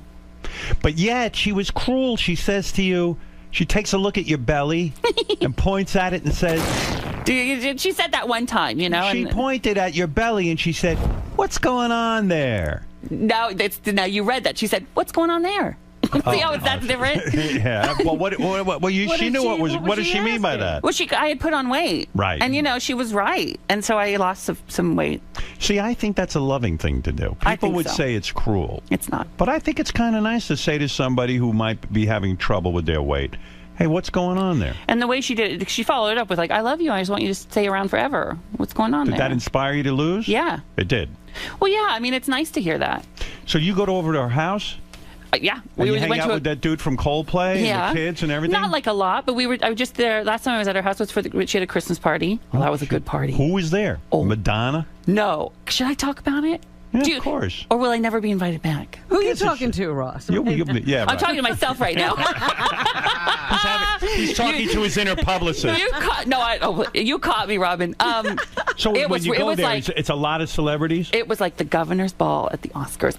Honestly, I was counting the Oscars in each room. What do you wear to the party? Did you wear? I know. Did you dress up with a bow tie and a? No, Salvador did. I wore a velvet charcoal gray jacket. I can't believe I remember what I wore. Well, it's a big event. Oh my God! Right. And like a red, like holiday-ish kind of tie. It's exciting. I talk about it. Jimmy Kimmel has a party for me, and celebrities come, and George Clooney was there, and all that. Very exciting, right? Especially for someone like me from Mount Vernon, Washington. I guess we're all from somewhere, but I've always just So when Gwyneth invites you, does she say to you, "Listen, don't forget you're from Mount Vernon, so don't be like sort of felling all over these people, and try not to embarrass yourself." She knows I have like some decorum. She knows I'm together. Right. But you see who is the most famous person there besides Gwyneth? I mean, there was like a Reese Witherspoon. All right, so when you see Reese Witherspoon, do you go up to her and go, "Oh my God, I love you"? No. Right. I do that on the car. You know how it's a little different. You say things on the radio maybe you wouldn't say at home. Right. I do things on TV that if I see Reese Witherspoon in a Starbucks, I'm not going up to her and like, "Oh my God, I love you," in a camera and I think,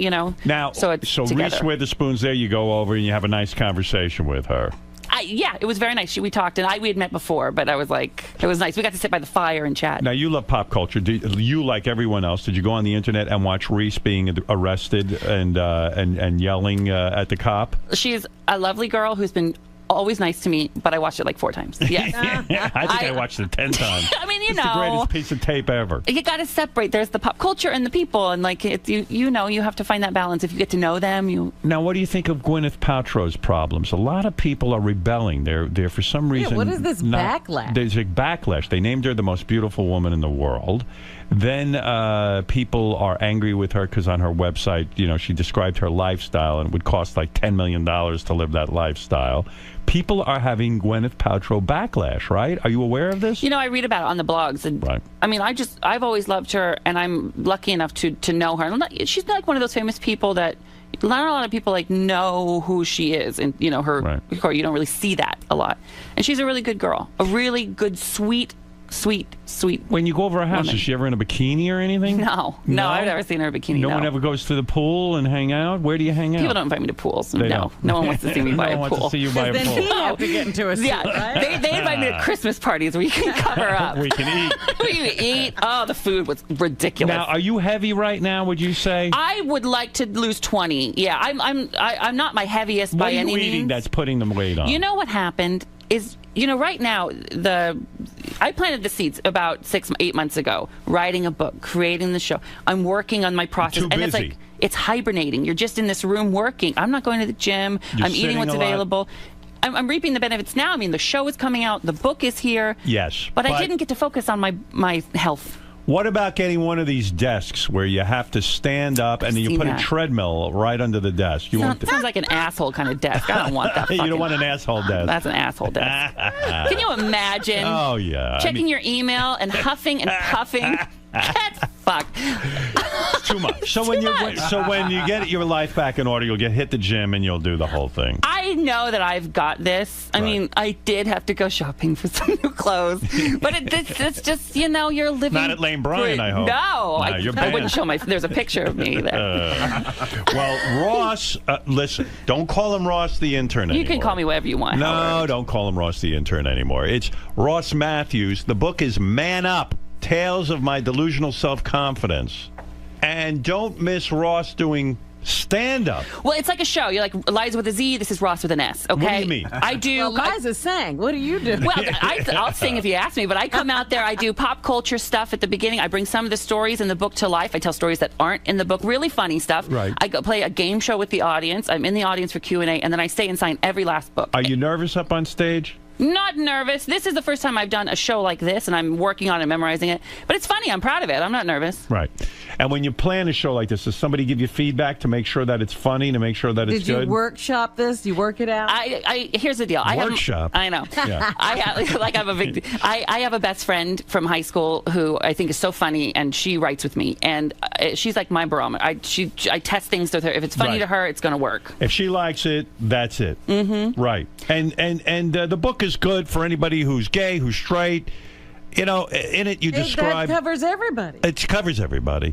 I love that. Yeah, thank you, Howard, that you even looked through it. I'm so I like you write about your love of football, that you're trying to tell, although you're a Seattle Seahawks fan, that's a little bit gay. Don't you think? They're gonna make it. They're gonna be the NFC champions this year. Think so? I do know. I know for a fact. And you point that out because a lot of people think if someone's gay, they're not a fan of football. That, in other words, that's too masculine a thing. Do you. Whatever you are, just do you. Do it and be proud. Proud of it. Own it. Why am I yelling, Robin? Because I think I know. Are you having trouble hearing? I pumped you up, I think. Yeah, you get me all freaked out. By the way, I was also curious to read that when you went in for your job on The Tonight Show to be an intern. Yeah. You had a hole in your pants, in your crotch. Yeah, I was. Was that by design? In other words, you're trying to turn them on? Look at this. Look at this. You want me? No, I got it at a thrift store, and it was $7, and it was olive green, and it had a hole in the crotch. Right. And so I spent the whole night before learning how to cross my legs like this, like a lady, like a neon knee. Yeah. So, because there's my nards, my dad would say. I always thought Jay dressed a little gay. When I used to do The Tonight Show, when Jay's not on camera, he wears denim on denim. He wears a blue denim shirt with denim pants. If you mix denim, you're not gay. I promise you. Oh, is that right? Oh, I thought maybe. Oh, I see. That's not gay. No. All right, then he's all man, right? Quote unquote. Listen, Ross Matthews' book, Man Up, Tales of My Delusional Self. You do love Jay. Okay. You know, he's really good. He came to my. He gave you your break. He did, and he came to my Target book party the other night. We had a big shindig in Hollywood, Right. shut down Sunset, big thing. Right. And he got up there and spoke, and he said how proud he was, and if he had a son, he'd want his son to be just like me. Gwyneth Paltrow there? No, Gwyneth was in London. Chelsea was there. Chelsea Handler was there. Jackie Collins was there. Lisa Rinna was there. People How's were those there. lip? Lisa Rinna claims she fixed her upper lip, but she looks from good. what I saw in that Celebrity Splash or whatever it was. Apprentice she's doing. Apprentice. But the lip is bigger than ever. No, it's tamed. Bullshit. It's you're bullshitting. No, she looks great. Stuttering John tried to get into your book party? No. Yeah. I You didn't let him in, I hope. I would have loved to have let him in. Yeah, well, I'm sure you should have. You overlooked him. All right, listen. You've said it all. I'm so happy to be here. Happy to have you. I've heard about power bottoms and power tops. Twinks. I've heard about twinks. I've heard about anal. I heard more about anal than you heard from me. I've heard about duck hunting. I've heard about your life with Gwyneth Paltrow. Finger banging. Finger banging. You put your finger in a girl. I know, and I didn't understand who. No one was enjoying it. Right. No one enjoys that. When I do it, at least. Who was the guy you were? Who was the guy you say in your book you used to beat off to when you were a young man? Was like Well, I don't think I'd say beat off, but I love Mark Paul Gosselaar. No, there was somebody else. Like, Justin Timberlake, I love. Yeah, you ever beat off to him? He's so good. He's so. You have to admit. So you close your eyes and you think about Justin Timberlake and you beat off. Right? I mean, who wouldn't? Everybody does. Everybody Robin, does. you ever Robin. beat off to Justin Timberlake? No. Robin, you have to What do admit, you though, it's imagine pretty would good. go on between you and Justin Timberlake? You want me to you're- go describe it? Yeah. I would. I think I'd let him wine and dine me a little bit. Right. I'd play hard to get at first. Right. You're not getting this. Right. No. Well, that's sexy. That's why I talk sexy. Right. You're not getting this. So he takes you out to dinner. Yeah. Then he says, "Hey, let's go I'm back real to my aloof. place." I'm real aloof. You're drinking wine, Yeah. Justin Timberlake. So you don't see it like you see him as, "Hey, he's already gay." In other words, he want in your fantasy, I didn't think or about are that. you That seducing makes it better. him? Oh, wait. In other words, he thinks he's straight. So, yeah, hold on. Let's change it up. Yeah. So I take him out. Right. What? No, we run into each other at a restaurant. Go ahead. So he doesn't see it coming. Go ahead. He in his straight life run into me, Right. and I just derail it. Go ahead. Hey, you're Justin Timberlake, aren't you? Right. Can I buy you a drink? Go Like ahead. that. He goes, Hey. "Oh, yeah, sure. I've Yeah. seen you on the Tonight Show. I've seen you on We Chelsea Handler." get a little tipsy. Right. I'm gonna keep the party going at my place. You want to come? I can't pull this off, can I? It's not going well. That's the move. I would never make that move. That's the most forward I've ever been in my life. Right now with you. So now you got Justin Timberlake in your house. Mm-hmm. You give him the roofies. Yeah. Hey, hey, what's that? Little powder in the He drink. leans forward. He kisses your neck. Howard, if you make me hard this early in the morning. All right. Well, See, I told you no one wants to hear about my. No. first it's a joke. You know, hey, come on, let's jerk each other off. That's fun. And then 2 seconds later, Hey, let's play this game. You take your dick out. Robin, that's some seduction. That never works. That would never work, but I would love it. He's the dream. He is Justin Timberlake. Yeah. That's the guy. Robin, you have to admit it's pretty good. I mean, I think he's a good performer, but he's not my type. We wouldn't have to fight over him. Have you ever Oh, I like- tasted? Have you ever tasted your own sperm? Never. People Benji do that. has. Oh, they do that in the porn. The porn. Yeah, Benji eats his own sperm. I don't Fucking eat disgusting. it. I don't eat it. I said I put my Here's a tongue. gay man telling you he doesn't even eat his own sperm. It's gross. That's Well, gross. It's gross. You should give it a shot. It's gross. Do you eat Sal's? You do what you got to do. I don't look forward You to swallow it. Sal's sperm? I have, yeah. Right. His sperm you'll swallow, but not your own. No. I did. I was curious. No. I was curious. Nobody looks forward to it. Except That would you, never even occur to me. You had a woman on here once who it was her sugar. You remember her? Yeah. Oh, yeah. The lady who eats sperm out of rubbers. That even grosses me out. We watched it twice, though. All right, listen. You've said it all. You probably said too much. Probably. Really. I know. Well, congratulations on the book. Thank you, Howard. I'm very proud of you. And listen, it's very exciting when somebody's book comes out. And it's reason to celebrate. It's quite an accomplishment. Thank Whoever you. thought you'd have a book? I did. Oh, you did? I think I was the only person. You're the only. No one else did. I knew I would have a talk show, but no one else ever thought it. That's right. And now here in the fall. That'll be on E. It'll be on E. And if people want the book, I built a website called Read Man Up where you can order it from Amazon, Barnes & Noble, Target. They're all there. And I just Fair think... enough. Yeah, it's really funny. I'm really proud of it, and it has such a great message. Not to be a total cheeseball, it's not saccharine, but I want to put something good out in the world. And I look forward. I don't have kids yet, but when I do, and they're in a bookstore one day, I want them to open this and go, "My dad wrote this." I'm really, really proud of it. All right, that's good. That's a smart Well, when man. he has children, is he going to adopt or are you going to artificially inseminate? You know, No, he's actually going to have a baby. He's having the baby. He's got the voice. I think he's got the uterus in the womb. I got one of those uterine implants. Yeah. What are you going to do? You're going to adopt? I think we're going to adopt. We may do one of each, but I think first we're going to adopt. You know, I have a Maltipoo and a Chihuahua, and I couldn't love them anymore. I couldn't love them more than I do. Right. So I think within a baby, I will love them as much as I would love anything, you know? So I really want... We're going to do that within the next few years. Good for you. Thank I'm proud of you. I wish you luck with that. Howard, thank you. You know, listen, the only thing your child might be embarrassed by in that book is the fact that you stole from Lane Bryant. That's insane. That's the stupidest fucking thing. All right. Anyway, Ross Matthews, everybody. The book is Man Up, Tales of My Delusional Self-Confidence. And if you want to follow me, can I do my Hello Ross is my Twitter and my tweet? Why are you not? Oh, Hello Ross, at Hello Ross? At Hello Ross. My last name, Matthews, has one T in it. Right. Oh, everyone gets it wrong, so I just said Hello Ross. Is that the name of the TV show? Mm-hmm, that's the name of the TV show. All right, real good. All right, Ross. Good seeing you. And Thank you. We'll be back right after these words. So, Ross. Yes. Obviously, you've done the show before, but you listen every day. Yeah. So the times where you actually get to sit across from the man himself are few and far between. What goes through your mind when you first sit down on that couch? You know, the first 5 minutes is just sort of settling in that it's happening, that you're there, that he's there, that this is real, you know. And then obviously there's a moment where it just kind of goes away and it becomes really fun.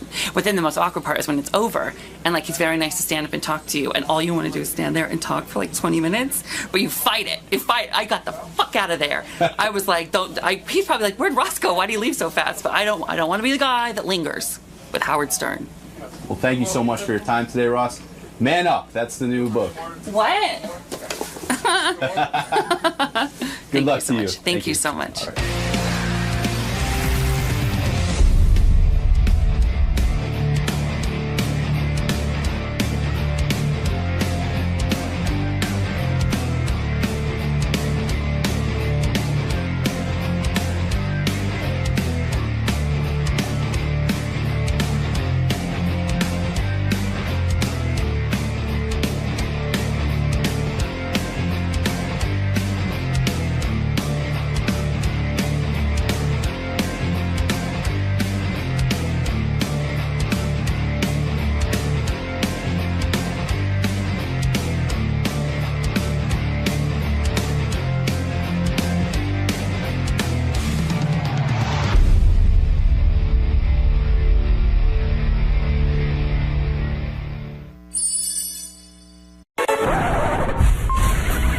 This is a Howard TV original production. On this episode, Medicated Pete lands his first starring role. Was it smooth sailing on the set or utter pandemonium? There's no room to forget!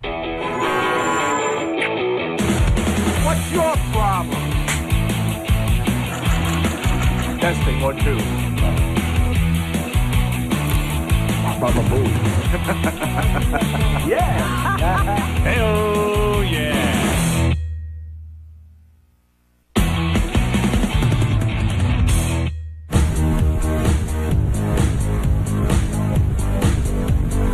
You know, there's been a lot of whack packers over the years who have entered the quote-unquote film business. Remember the original Bigfoot?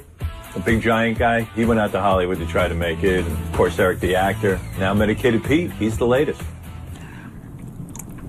I got this film role because the director found me. I answered the email, and then we corresponded back and forth ever since about the role. When Pete was here, he became Medicated Pete. He became a regular fixture on the show for a long period of time. So it didn't surprise me at all that Hollywood would come calling and have him be a lead actor in a feature film. I was very proud of him. Also happy that he wouldn't be standing near me. The movie was about a guy who gets poisoned at some random party that he's at. He only has a small amount of time to live, and in that time, they're frantically trying to find out who Food Poisoning. It's a remake from the 1950 film Dead on Arrival. The character I played, his name is Frank Bigelow. He's a real party guy. He's a real ladies' man. There are a lot of similarities between the character Frank Bigelow and myself, Medicated Pete. After he described to me what the movie was about, I was like, yeah, I'll take this role, no matter how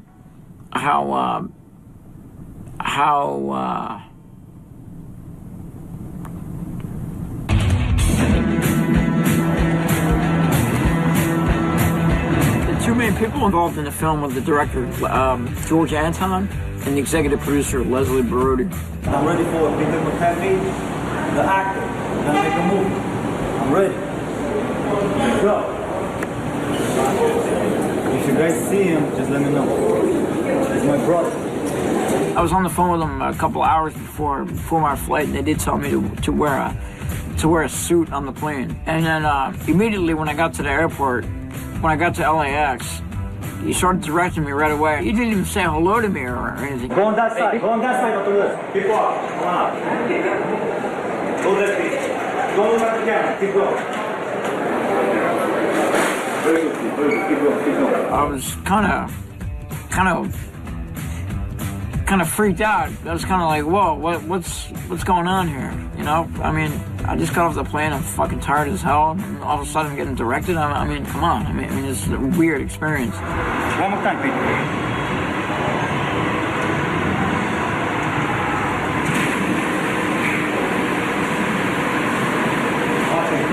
I would have liked a little heads up beforehand, but I took it all in stride.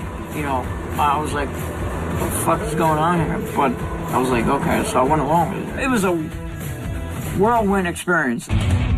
This movie was a ultra low budget film, not a lot of money. The agreement of the film was for me to get a flat fee up front and then a 10% gross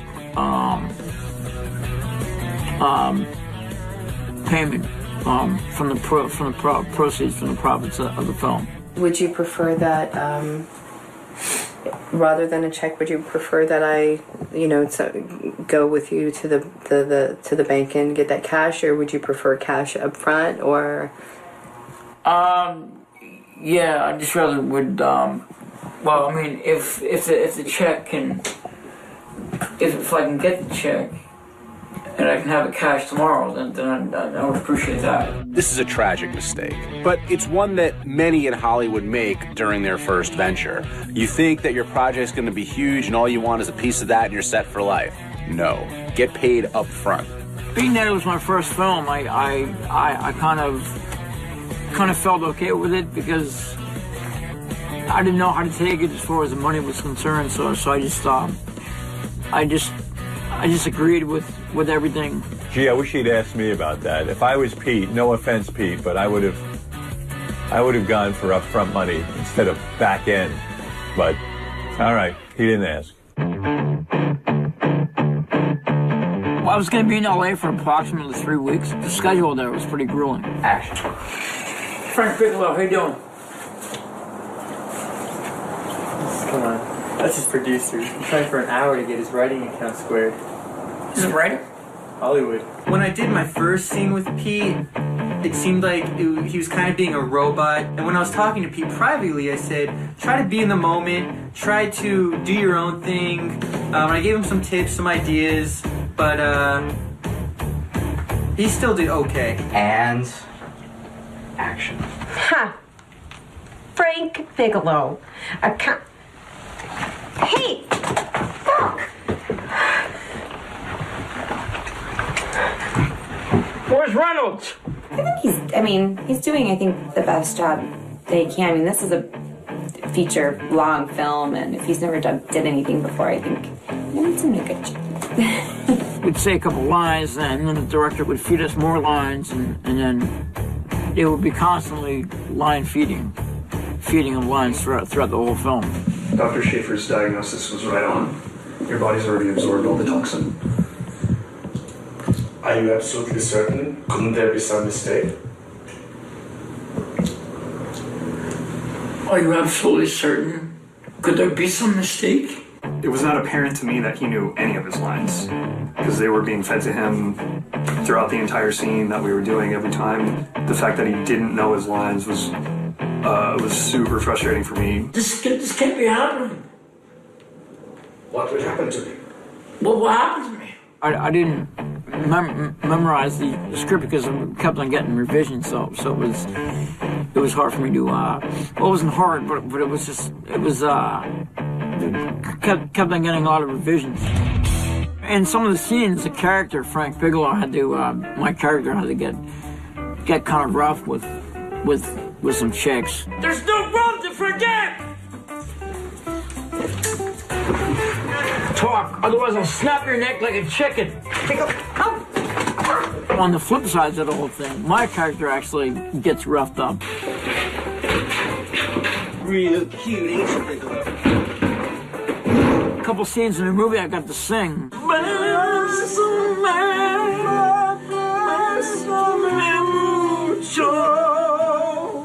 I did get to show my pecs off, and I do have a manly chest. We can move on to the next one, all right? Moving on. Jackie Moore played my secretary, Paula Gibson, in the film. We did have a kissing scene, and I felt a lot of chemistry between us. And action. Kiss. Passionate. Mwah, mwah, mwah, mwah, mwah.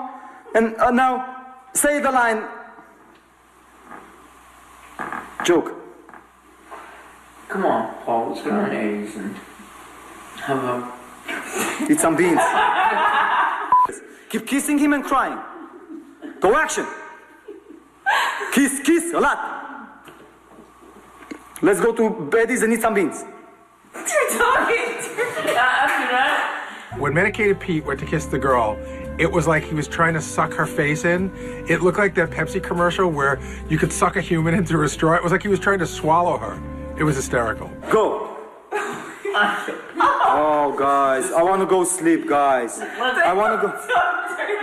I really want to go to freaking sleep. Okay. Come on. Let's go down the 80s and get fucked up.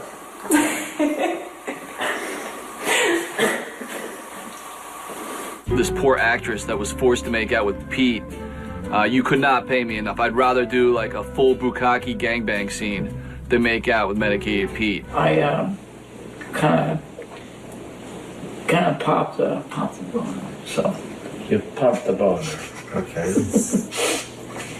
That's a natural reaction. And I was kind of embarrassed about it, but you know. Was she embarrassed?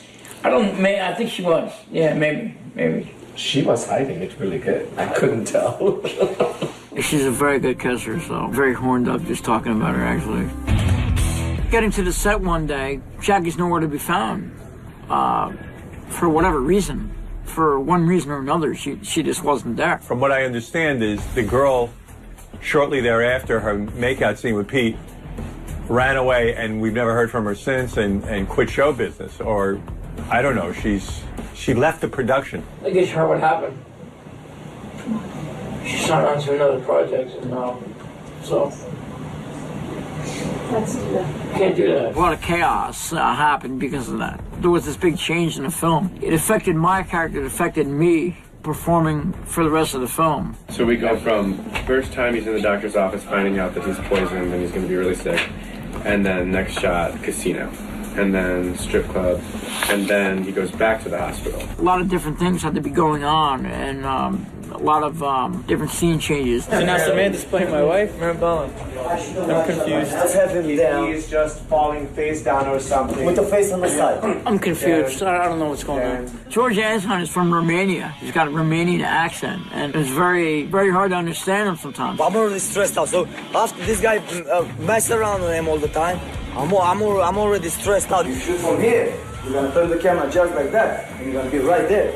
You're gonna be right here, and you're gonna be right here. Let's get some videos to learn that lesson. That's gonna be Jack, right? The second line. You wanna hear? You're gonna be right here, and you're gonna be right here. That's how it goes. Third line, Dave. I'll blow that stupid video stored up. Alright? Okay, so Dave, right? Now you're throwing Yena's back. The way it came across was real. It was a turnoff. You guys do this on a regular basis? Give me better acting this time. No. You have to listen to me. You Nah, need to that's give me a chance. that's no. Alright, that's good. Cut to the white shot from that. That was the overacting. It was tense between him and the cast and the crew. It was him against everybody else. How we talked to the rest of the crew, put everybody down. Don't laughing. Don't laughing. I'm almost up there. Now ring. Cross. Don't close the door. Picking it up. Ring. Speaker painting earlier. I am the director here, the only one director. And everybody else is in charge with what, when, and where. That means what the props are, what the makeup is, and all the stuff. Okay? And I am the only one wondering about why. Why? Because at the end of the movie, when everybody's gonna watch this film, I am gonna be the only one. Directed by George Anthony. George had a breakdown on set at one point. I flew this man from New York to act. I don't need anybody to tell me how to make this movie, okay? And this money spent here, you guys came for free, spent gas. It's gotta be a good film to be made. I'm making a good film. The whole 10 days that I shot until now, I got in a can. 10. Number 10 footage, Martin Scorsese. That's what I got. Anybody who fights me on set, there cannot be two directors on set. That's what I learned in school. It's impossible. I will give my director chair to anybody right now who can complete this.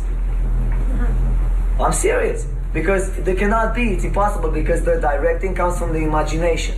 I studied the script. I have it since 2010. I am studying this writing since 2010. That's a lot of years, about 3 years that I'm sitting on it. That really pissed everybody off, and we were all like, what's going on here? I understand one thing, okay? Yeah. You are tired. This is a long 9-day shoot. I think I got this. Right. Okay. So please go in, rest with them. No, I don't need rest. We're gonna direct the scene. Thank you very much. Please go in. Okay. And go to sleep. Thank you. You can sense a little shock and surprise when Leslie pulled George off. And I think everybody got a little taken aback by it. Your attitude, I will do my ass. I will get my ass up these people against you, and I need to neutralize it somehow. I will not speak my voice. I'll just direct very calmly, and I'll keep. I was told that's how it goes in the movie business, but you need to communicate better between the director and the rest of the staff. So there's definitely a big communication breakdown there that could have been dramatically done a different way. I know I pushed hard, and I apologize to you guys if I have the feeling from the actors that they're not behind me. I would not direct this. I believe you guys are behind me. I believe the actors are behind me, and if that is the answer, I would like to give me a chance. Give me just one chance, like the Braveheart says. Give me just one chance. It was not a good experience at all as far as working with a working relationship and how that went. Are we on board on this? Yes. Let's do it. Yes. Okay. Yes. All right. So let's get back to where we were. After his meltdown, George seemed to hold back on his eccentric kind of directing style. But, he eventually did get back to his old habits. And action lines, please. I don't think you're jingling a lot. Now, don't have plums in your mouth for this one. Forget about the fucking phone. You cannot do that. Oh, my wife. Dancing, active. Say again, it's not active enough. I don't like it. You guys are not dancing enough. More dancing, like dancing, but music. Give me music. Oh, look at that. Last. Whoa. Not like this, crazy. But ass. The shooting schedule was very grueling. It was like 15+ hour days and no days off. That's the hardest I've ever worked before. Good. Now, what kind of sensation do you have? Yeah. Right. I have a tingling sensation. Make note, Pete has a tingling sensation. Okay? Wink, wink. Tingling. I gotta tell you, when the film was done, when we shot the last scene. Goodbye, Mr. Bigelow, and please forgive me. God, perfect. All right, we got that in the can. I got that. We're done with this scene. It was like such a relief. I mean, it was. We put so much fucking work into this. I mean, it was just like there's this liberation. We're having a wrap party today for Dead on Arrival, and I'm gonna have a couple beers and hopefully not get too fucked up. But yeah, I learned a lot being on a set like this, being on a feature film like this, making a movie like this. So there's a lot to learn here, and I think I learned a lot. Would I work with George again? I'll put it to you this way. I'll give anybody 100%. That's just the way I am. I'll work with anybody, basically. I hope you guys take a chance to watch it because it is, it could be an interesting film. Somehow they'll capitalize on Howard Stern fans being curious, which they've got me. I'm curious. All right, I'm Medicated Pete, you know, professional actor, and I'm going to show you how I cry on set.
There's no room to forget!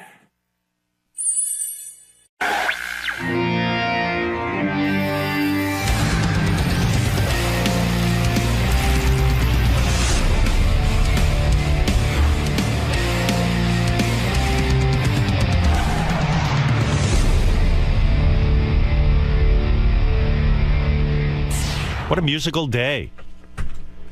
First the, am I using this mic? First the MTV VJs. Were you into MTV, Natalie? I was. Natalie Maines is here. Hello, hello. Hello, hello. And your guitarist, Jason Mozerski, is with you. Yes. Yes, easy name to say. Did you said you watch a lot of MTV? Because well, not anymore. Yeah, no, I'm saying, can you believe that? I was just thinking about this. Can you believe that, like, the video, the MTV video, the rock video, is like completely gone? I mean, they play them on the internet sometimes, like Rihanna will make a new one or something. But that whole art form is like disappeared. I know. Do you think that's sad, or you think that's good? Well, I guess most artists would say, well, you know, I'd rather just have my song out there and I don't want a video interpretation. But I loved rock videos. I love that whole art form. I love seeing the artists perform. Right. The problem I had with MTV videos, where they became so slick, I like to see somebody really sing. I don't want to see them sing to track. Right. Or lip sync. But that's what a music video is. I know. So that kind of so like... you'd rather see live performances. Live performances like you're going to do today. Exactly. Real singers. No lip syncing here. That's right. Right, Robin? That's what we love Hi, about Robin. her. I feel like I haven't gotten to say hi to you in forever. You haven't been here the last couple of times I was on. Meanwhile, Natalie I love the new haircut. Oh, thank you. Yeah, I like your hair longer. I know you do. I do. Now, are you going to get it longer, or are you just going to keep growing it up? Are you gonna, just up. Are you I'm gonna- going to be like Kid and Play. Right. Will you, Bring that back. Will you ever let your hair just flow down again? You know what? I don't think so, because I have to spend too much time thinking about my hair, and then you're going to have... The gray is going to be more prominent if it's long, and I don't want to get it colored. When you cut your hair, like you almost like shaved your head. I did shave my head. Well, not skin, not to the skin. But when you did that, was your husband upset with you? You asked me last time. I want to know. Well, you'd have to ask him. He didn't say he was upset, and he loves my hair now. He does like short hair. He's not against it. Because guys are very visual, and Yes. you have very luxurious, beautiful hair. Yes. And when you cut off all your hair, for the guy who has to bang you, that's his job. He Poor guy who has the poor guy who has to bang you is kind of like, oh, come on, you know. He seems okay with it. Yeah, I mean, I feel the guy should be in on the decision. Howard, this short hair just shows off my beautiful face. Well, you do have a beautiful face. You really do. Oh, thanks. Did your sex life decrease when you cut off all your hair? Honestly. No, he just couldn't grab me by the ponytail anymore. And drag you around the house. No, seriously, did you see a reduction in sexual No, activity? I did not. Everyone does not have. You know what? Black guys like short hair, and Adrian likes short hair. He does. Where is Adrian now? Adrian was on the TV show Heroes. Yes. I followed him on that. Yes. And where is he now with his big penis? Now he just did 3 episodes of a show called Burn Notice. Burn Notice. Yeah, and he's been on a show that's more for teenage girls called The Lying Game. The Lying Game. Mhm. Where do I see that? That would be on, I think it's ABC Family. Oh, so he's busy. He is busy. I've asked him to stop being so busy so I can be busy for a minute. Does he audition a lot for movies and things? Is he trying to break in as a movie star? You know, that hasn't, I mean, he's not against it, and he has been in a lot of movies, but he has not broken through as a movie star. What I think he should do is comedy. Nobody sees him as comedic because he's a very serious guy, I'm sure. in He seems these like a auditions. serious. He doesn't seem like a lot of fun that age. He is fun, Yeah. and he's silly. He is. Yeah, I've never hung out with the two of you as a couple. I know, oddly we're enough. always tag teaming. You were quite controversial on the last Celebrity Superfan Roundtable, and I want to ask you about this before we talk about your new music. Okay. You came out in a very big way I at did. Celebrity Superfan Roundtable, and you came down on Gary. You said, and by the way, I'm not opposed to this. You said Gary is like one of your children. He doesn't listen, and he's childish, and you were really very, very critical of him. Lately, I don't like when Gary comes in. I'm sorry, Gary. Who doesn't really? Why? Because Gary, sorry.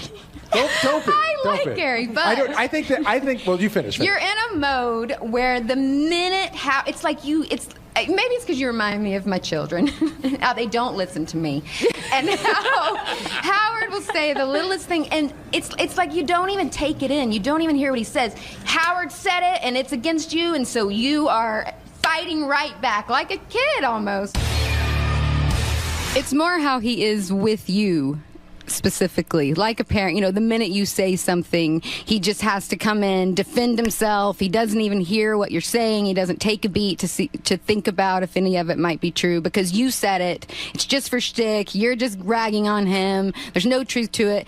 He thinks you really would like his TV show if you just watched the whole thing. So I sent out a plea for you to please watch the whole thing and tell Gary if you like it or not. You're very astute. You really are. Thank you. Because when I say things to him, I feel he doesn't listen. He just quickly. Exactly. And now he's on this thing of not having to listen to me about saying this and just saying she doesn't like me. Yeah, now it's not that you don't like Gary, right? No, I like Gary fine. I'm pointing out one little thing that bugs me. He's being about overly him. sensitive. And he just, I think it's just his way of getting to ignore it. But I have this secret thought that when he's alone in his car driving home, And it that- has sunk in a little. Maybe a little. And Natalie, probably not. And Natalie, you also, you came down on Lisa G. You said she's not a team player. Now, Ronnie Mund has been saying this about her. Yeah. Well, what specific evidence did you give that Lisa G., the newswoman, is not a team We player? don't have her in here as much anymore. But in the past, she would come in and just not be willing to do something or just needs to be a little more fun. She wouldn't even play her violin in front of us. Exactly. It's ridiculous. Right. Good or bad, it would be great. Have some we fun. want to hear it. Yeah, loosen up. In fact, she could have played, I think one of the artists who came in and performed said, hey, I'll have Lisa G play with me. And she said no. Right. Right away. It was just like a knee-jerk thing. No, no, no, no, no. I know. And also, there was one other point that you made.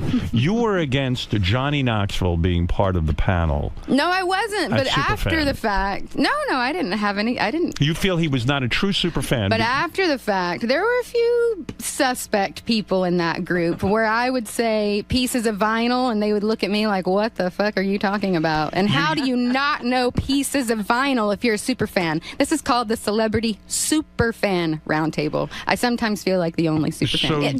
My co-host, Jeff Probst, gave me that look about vinyl. About pieces of vinyl. Wow. I know. Oh, what the hell? What's going on here? There has to I be... created this show, and now it's out of control. Right. Well, you know, sometimes it's hard to find someone as passionate about the show as you. I realize that. Because if we found someone just as passionate as you, you'd probably be the only person on Superfan Celebrity Roundtable. So that's a good thing. Now, Andy Richter seemed on my scale. Andy Richter knows Howard Stern show. Yes. He does. And Martha Quinn actually does, too. Very We should good. have her in there as well. Now, you wrote 3 new songs on Hey, this did you album. notice Gary didn't come in and defend himself right away? No. He's doing a really good job. Gary, why are you not defending yourself against Natalie? Is she talking? Why are you not defending I thought you yourself? were here to sing. Well, she's Shut going to up sing and in a sing. minute. I've been told that. Do you still feel Natalie does not like you? I think she says she does like you. I think that Natalie's making the point that I don't always listen to everything you say, and I think I heard what she said, and in my car on the way home, I'll think about it. All right. But also your point, how my other point to all of them, because they were talking about these outside projects, and you're always complaining about that, and you know, their defense is, well, Howard, we don't know if he's going to be here at the end of this contract, and he told us to start setting things up for ourselves. Right. But I think it's funny that they're all setting things up for themselves in front of the camera. I mean, shouldn't Right. Gary be doing what he does best? He should be producing the greatest show ever, and then he'll produce the next greatest Well, I've show had a ever. change of mind on that anyway. You know, I evolve as an entertainer, and I also Right. evolve as a person who has to run a group of people. And I'm no longer interested in everybody sitting and setting themselves up. I thought about it. Letterman's not going to be there forever, but I don't see everybody setting themselves up. Concentrate on your fucking job. Exactly. All right. Exactly. Whip everyone into shape. I like what you're it. doing. I like it. All right, let's talk for a second here.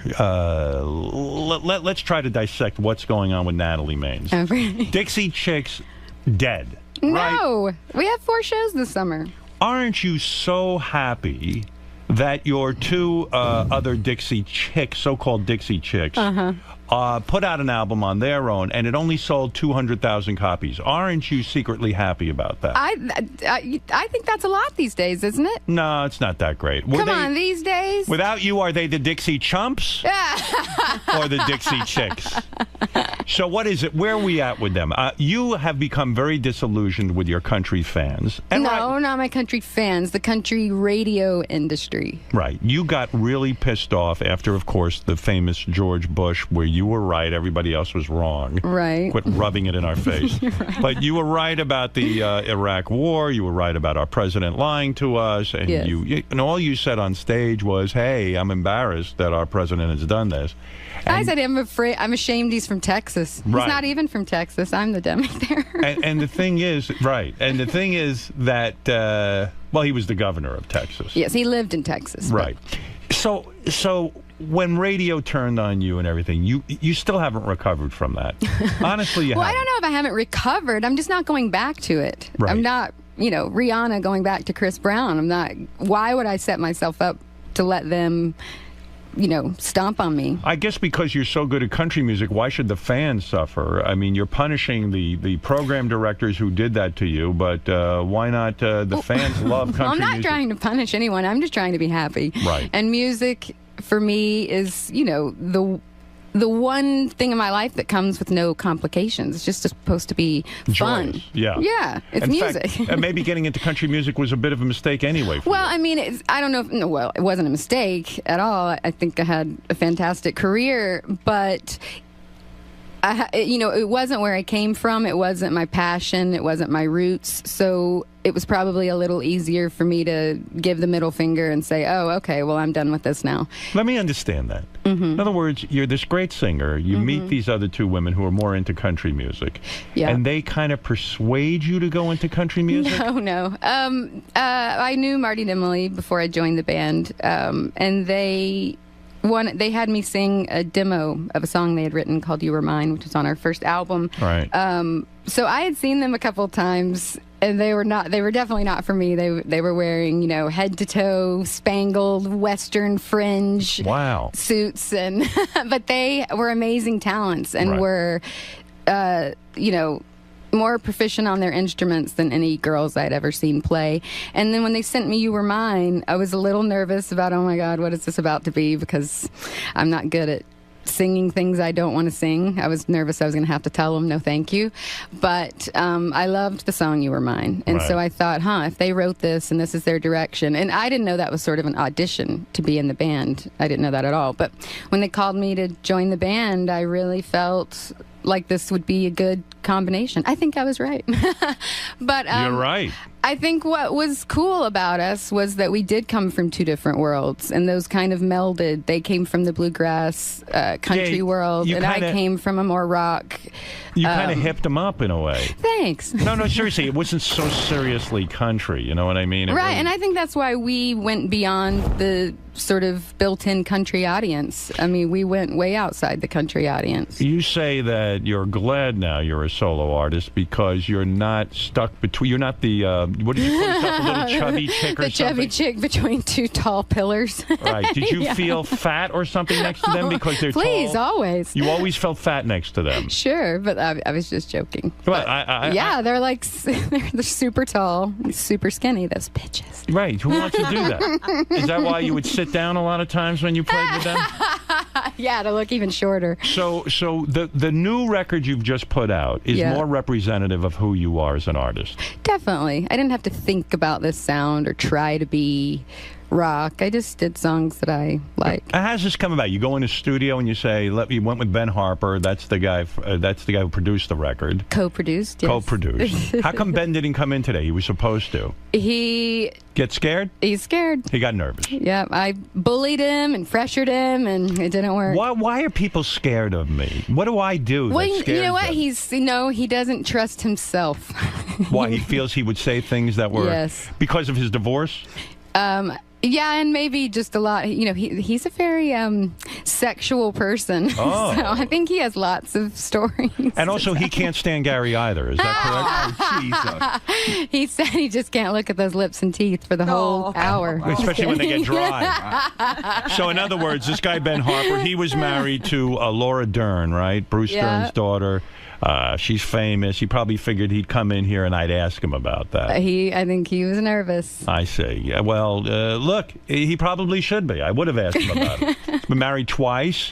He has. And he's got kids from 2 different women. 4 kids. What's the game plan beautiful. here? What is the game plan with this guy? I don't know. Did you ever say to him, what is the game plan? Well, I tell him the game plan. What is the game plan? Prenup next time. Right. I think a woman past the age of wanting children would be fantastic. Yes. Or a younger woman that doesn't want children. Right. Yeah, he's gonna have to run them by me. I act like his older sister now. Are you saying that Ben Harper has more money than Laura Dern? I have no idea. I mean, does the person with more money have to pay the... Yes. Then I guess so. Oh, he's bitching about the amount of money he has to pay. No, he's not bitching about that. I would think Laura Dern. He's not bitching about it. I'm bitching about it. He would get into another marriage without signing a prenup, which is insane. Were you attracted to him during the making of the record? No. He's an attractive man, isn't he? He is very handsome. Right. He is. You never cheat on your husband? Never. You've never been swayed? Never. It just Impressive. Shuts down. I'm not even looking for that. Your vagina shuts down to other men. Your vagina's only open to one man. Exactly. He holds the key. So you went in the studio and you did a bunch of cover versions of songs that you love and also 3 originals. Yes. One of the songs is written by you. Well, no, 3 songs are co-written by me. Did you get my email the other day that I sent you? I did. I was sitting and listening to a radio station out on Long Island, WEHM, and all of a sudden I turned on the radio just at that exact second. They were playing one of your new songs. Is that the new song you wrote? No, that's an Eddie Vedder song. It was an Eddie Vedder song? Because I didn't recognize it. It was on his ukulele album, which I'm sure you haven't listened to. I see. And so you're getting some airplay now with the new record. A little, but people I feel at the label everywhere a little confused about what this sound is. And what would you call this genre of music? Rock. I think it's rock. It's rock. Mm-hmm. I'm not confused. Maybe Why a is little everyone... adult contemporary. Well, because it's adult contemporary too. I don't think it's alternative enough to be AAA. It's not alternative. All right. It is so- a little more straightforward. All right, this is Natalie, like you've never heard her before. Let's try to determine what this sound is. Please. Let's call it anti-Gary rock. Okay. It's a whole new movement. All right, so here is Natalie Maines, who is a super fan of our show. Yes. Formerly of the Dixie Chicks. Although you guys still go out on tour every once in a Yes, blue not moon. formally of the Dixie Chicks. Of the Dixie Chicks. Is it financial with you? Is that why? Because it's so much money they drag you back in every once in a while. I enjoy playing, but it is difficult for me to shift gears. I'm trying to focus on this and to take calls and emails constantly about these other shows. You know, it is taking my In order for your new focus away. record to really take off, you've Yes. got to hit the clubs. You've got to... No, listen to me. Don't laugh. You want my What am I record? supposed to do with the clubs? I'm going to tell you. Dance? Oh, I always No, wanted to dance with not you, those Howard. kind of clubs. I'm saying you've got to go out on tour. Yeah. Even if it means, you know, smaller clubs and smaller venues. I think that's fun. And I'll do that. introduce you. What? You have to do it. Well, listen, I haven't booked the gigs. I don't know what to tell you. I You've said got I'm to get out working there. this summer. How and- are you going to go out there and promote this thing now when you have young kids at home? It's going to be difficult. Yes, well, that's why I wanted to do a lot of it in the summertime. I see. All right. And Natalie Maines, our dear friend, who is looking very sexy today. Thanks, Are you working out because your arms are very toned? They are? I hate my arms. Does she Thanks have for saying Michelle that. Obama arms? Yeah, every woman wants that now, Robin. I wish. And your legs look very sexy. You shave them. And are you wearing underwear with an outfit like that? Today I actually am wearing underwear. Good for you. But you know, when I was on 6 years ago, I said I wasn't going to wear underwear until the troops were brought home. Yeah, that's right. I did stand behind that, but they're not all home. But No, I do they're have not. underwear on. Well, you look fabulous. Well, thanks. The new solo album, Mother, is in stores today. Now, for more information, go to nataliemainsmusic.com. Oh, Howard, can I take up a little issue with you? Sure. The Black Keys are fantastic. I'm and not you're- saying no. You have to have them on. It's a huge mistake. Yeah, it's Black a Keys. huge mistake. Well, maybe All we'll right. listen to you. We're not Please, listening to I'm not listening to that little twerp in the office. He says a lot of crazy shit, I'll agree. The Black Keys.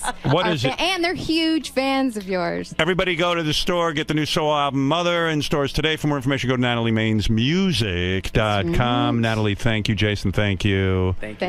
And bring the troops home, Obama, so Natalie can live her dream and go pantyless. Back no, again, no. or something I'm like that. in panties. All right. All right, we'll be back right after this.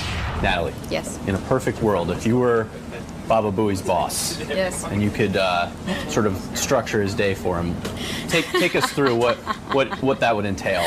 I don't know what Baba Booey has to do all day, but it would entail getting guests, just fantastic guests. Also, this is how many times I've been on the show now, and I still have yet to ever get a water without having to ask for it. And I'm listening to people all the time on this show, parched, they're dying for something to drink. I'm at my house going, give this person some water. You hear the lip smacking and all Yes, that. yes. So you want him to be more perceptive, better memory. That's right. Now, what about his other endeavors? Where does he fall short in your opinion? When he's on camera, when he's a tech expert, when he's a vinyl expert, where are his shortcomings mostly? All of those things, probably. I agree with Howard. He should be a producer. He should be a great producer. And I think a great produced show with this, what's the show called that he and John Hine do? For What It's Worth. If I were the producer of What It's Worth, I would hire professional in front of the camera people to host it. I know, isn't that horrible? But really, it's a producer's decision, and I don't know that putting himself in front of the camera was the best decision. Not that he's not attractive in front of the camera, he is, but there's people, trained to do that. I wouldn't be a good TV show Right, host. it's not for everyone. Right.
So the VJs are here. There's a lot of They're good promoting the book. Yeah, I read the book. And they all wrote it?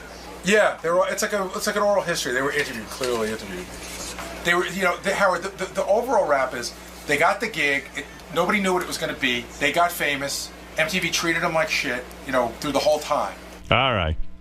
The original MTV VJs are here. I'm talking about Nina Blackwood, Mark Goodman, Alan Hunter, Martha Quinn, and of course J.J. Jackson was the other original guy, but J.J. died.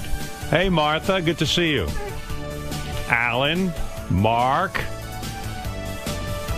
Look at that. It's like a reunion. It is a reunion. Exactly like a reunion. Oh, that's so nice. What happened to Can you hear? Nina? Oh, there's Nina. Hey, Nina, how you doing? Good to see you. Hear the music? You got enough room? Oh, you can't hear it? Sit in that chair. Thank you, sir. There you go. Phone's off. Look at this. And we're gonna Do you guys... Yeah, put those on. Then I can hear you. Hey, guys. Can you put these in your pocket? Thank you. There's a new Don't book. let me forget them. Oh. There you go. Now you're all set. Yeah. All right, good. Well, there's a new book out that describes what it was like to be a VJ, to be one of the original MTV VJs. And do you guys watch MTV now? Is it depressing to you because it is no longer a music channel? The answer is no. I don't watch it much. You don't watch it? I tune in every so often just to keep up with the vocabulary of the kids. That's Alan Hunter, by the way. I'll identify everyone's voice. Nina, you said you get depressed when you tune it in? I think the whole idea of what happened to MTV is depressing or just disappointing because I really was hoping that it would stay with the music thread. Have credible shows, either interview programs, concerts, whatever, but and by not the into way, that. And you guys would be like the godfathers of MTV had they stayed with videos. You would be the like Superman's parents on Krypton. You would be the originals. You know what I mean? Would be like Jor-El and all right. And by the way, Martha Quinn, I must thank you. On Twitter, you at least tweet 5 beautiful things about me every single day. So I want to thank you for doing that. Yeah, she does. She's I like, do. Yeah, she actually keeps me alive on Come on. Twitter. Yeah. But you bring up a good point about us being the godparents. I kind of feel with Snooki, in a way, like when she had her baby. Yeah. You're going to tell us that you and Mark Goodman are the parents of Snooki? Baby. This is what you spawned, to her. Really? Hi, Robin. How are you? Did you guys, when you guys were on MTV, I mean, to me, you were in some sense bigger than even the videos. The original VJs, everyone knew your name. Do you think that MTV kept you down in a way because they didn't want you to get bigger than the video artists and the rock stars? That was, with all due respect to Pittman, who founded the channel, that was his plan. Right. Was to, he was friends with Lorne Michaels, who was favored nations for all the Saturday Night Live cast, but we had no Lorne Michaels. Right. Nor did we have favored nations. Nor did we have favored nations, as we say in the book. The disparity in pay was huge in the beginning. When you talk about pay, what I think people would be shocked because I think when you see someone on TV, you expect that they're multimillionaires.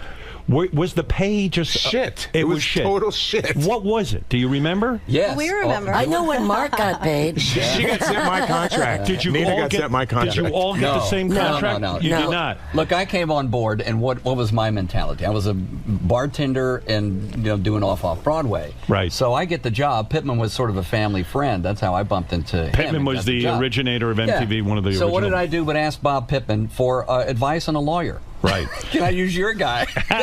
He must have loved you. Jackie went, yeah. Right. Was it 27,000? Is that good for you, Alan? And I was like, my criteria was. What did you make a year? I made $27,000. $27,000. And that was more than what I made. What did you make, Martha? $26,000. Mark, you were a DJ at PLJ, I was at PLJ, right? yeah. So you were making decent money, I would assume. started at MTV. I think I started around 80. I was making about 50, 55 at PLJ. Wow, isn't that crazy? I just figured you guys were making a ton. Nina, what were you doing? Well, this is the first time. None of us know. This is the first time I will say it because it's you. Right. But 60. 60. Which actually, to me, I have a little bit. Hey. I was a harpist beforehand. You were blonde. She's a I was harpist. blonde. Nina, you were a harp player, like a Harpist. professional harpist. Yeah. And so they probably figured, well, we'll pay her $60 in order to get her. That's right. Yeah, and you know, a lot was made of Nina because you had done Playboy, but you really didn't do Playboy. Oh, I did, and it's the biggest regret, seriously. Oh, so help me. Would you please? The rest of us really liked it, though. You did. Did any of you end up hooking up with the other, like Martha? Did you have sex with Alan or Alan and Mark?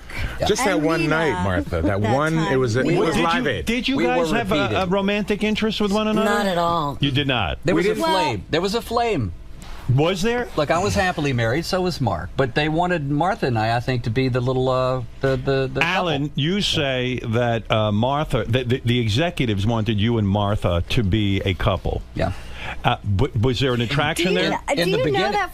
I never heard that. Well, in the Do you know beginning, that? look, I had my ring on, and I remember I took it off early on because I thought this was an acting role. I was an actor, and Right, I thought, you're supposed I'm to be playing VJ. Right. So I had it off until my wife started seeing on air that I had my ring off. So she didn't really love that. But I said, I'm acting like a VJ. Right. But Martha and I hung around a lot. We all hung around the office a lot. So you were in the green attracted room. to Martha. I think we had a little flirty on-camera thing going. Right. And the executives liked that. And Right. they said, keep the ring off. It's good. And my wife came in one time. This is in the book.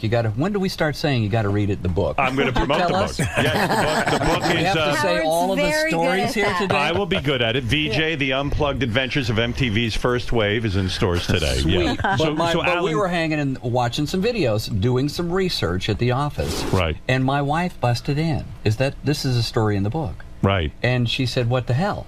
When you were with Martha. She kind of felt something was going on because Right. we were being flirty on the air Right. with each other. And then Martha, I think, found that the sisterhood of women, don't touch my man, was pretty strong at the time. That's and you were taught a something- lesson. That But was Martha, a is very he good imagining this? Were you interested in him sexually or not? Alan is so imagining this. There's no. Martha, This is the we're first sure. show where she's throwing me under the bus. So, Martha, this Wow. was It a was so hot. delusion of Alan's that there was chemistry between the two of you. You know, I have to say, I was obviously very young, and I met Al, and I thought he was really cool, and I thought, we got along great. Right. And it seemed to me like I didn't quite understand, what that really meant to be married. Martha, and, how old were you when you were signed to be a VJ? 10. You, how old were you, seriously? I was 22.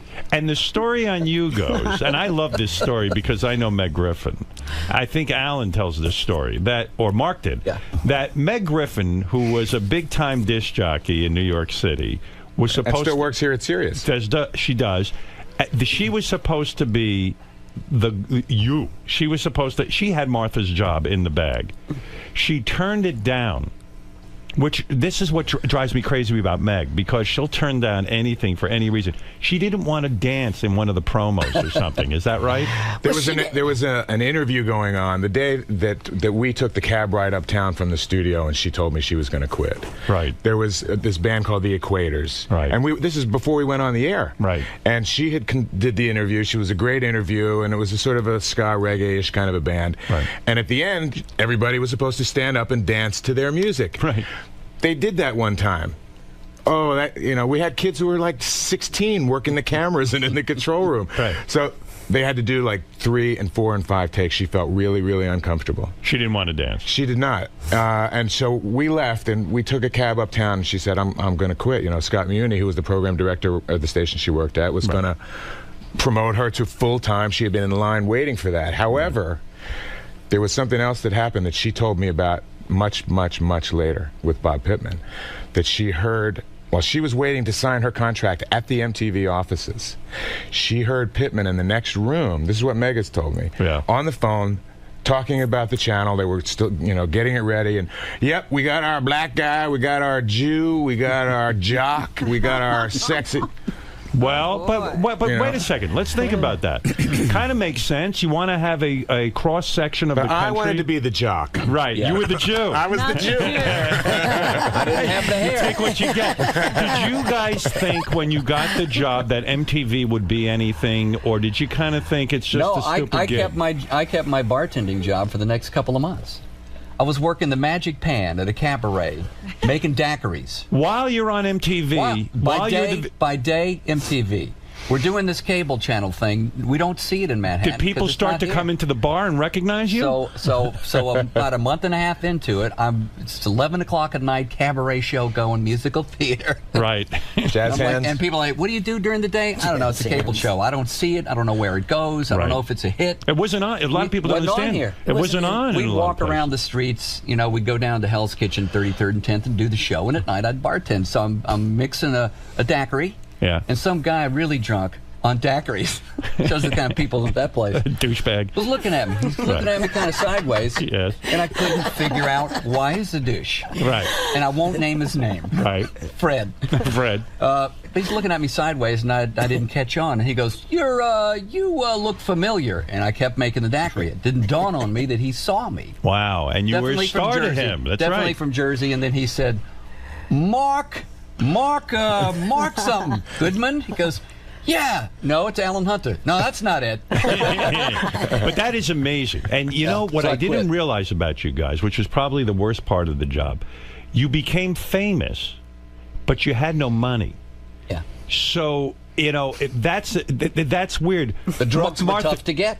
Well, Martha, you say in the book, the day they fired you, you didn't have any money, and you had to go down to unemployment and stand on the unemployment line, and you're famous. I mean, everybody knew you. Not exactly the day that I was fired, because they kept me on for 6 months, and when my contract was up, you know, at the end of the extension that they were just paying me to be nice, right, I had to call my husband's dentist and say, hi, I have to get all 4 wisdom teeth out by next week because I will no longer have health insurance. And they did. It took them all out. And then I had to go on unemployment because I had no, you know, I thought when I came to LA that I was probably going to take Mary Hart's job. Right. It was just, they were probably just going to offer it to me because that's kind of how my life had worked up until that point, and they'd probably just be so psyched that I'd take it. Is it ultimately a bad thing to have been a VJ? Did it stereotype you in a way from further work? I think it was a double-edged sword because, you know, there were things that I would have been able to do prior to MTV, like the acting thing. I was trying to go into a serious acting situation, and all of a sudden, you know, they're not taking me for anything but a reporter. Right. You know, so it was like, okay, well, I'll just stick to doing, which I love what I do, but so in my case, it was a double-edged sword. And Nina, with you, every guy wanted to fuck you really, really badly. I mean, it was crazy, right? Let's not leave out Martha, by the way. Oh, well, I'll get to Martha in a minute. But as long as I'm talking to Nina, every guy wanted to fuck you. You were the sex bomb. You know what MTV was like? And we are now on the Howard Stern show. No. But Martha, it was like Gilligan's Island. You know, either you wanted to fuck Ginger or you wanted to fuck Marianne. Absolutely, that's the perfect analogy. Yeah. And I mean, I wanted to fuck Martha. I want to fuck you. I want to fuck Alan. I'll fuck anything. Please, don't leave us out of this. But you ended up partying with a lot of rock stars as a result. Yes. I wouldn't say with a lot, but there were a couple. Like Joe Walsh was an old friend of mine. You had sex with him? No, actually, oh dear Joe, I don't want to. I mean, Joe and I got along, right? But believe it or not, despite what Alan even thinks, right, I'm really a prudish person. I really am. And guys probably thought you were loose because you were on MTV and the Playboy Playmate thing got out. Which I'm the only one who saw, by the way. Right. No, Mark did, because I know he made a comment about...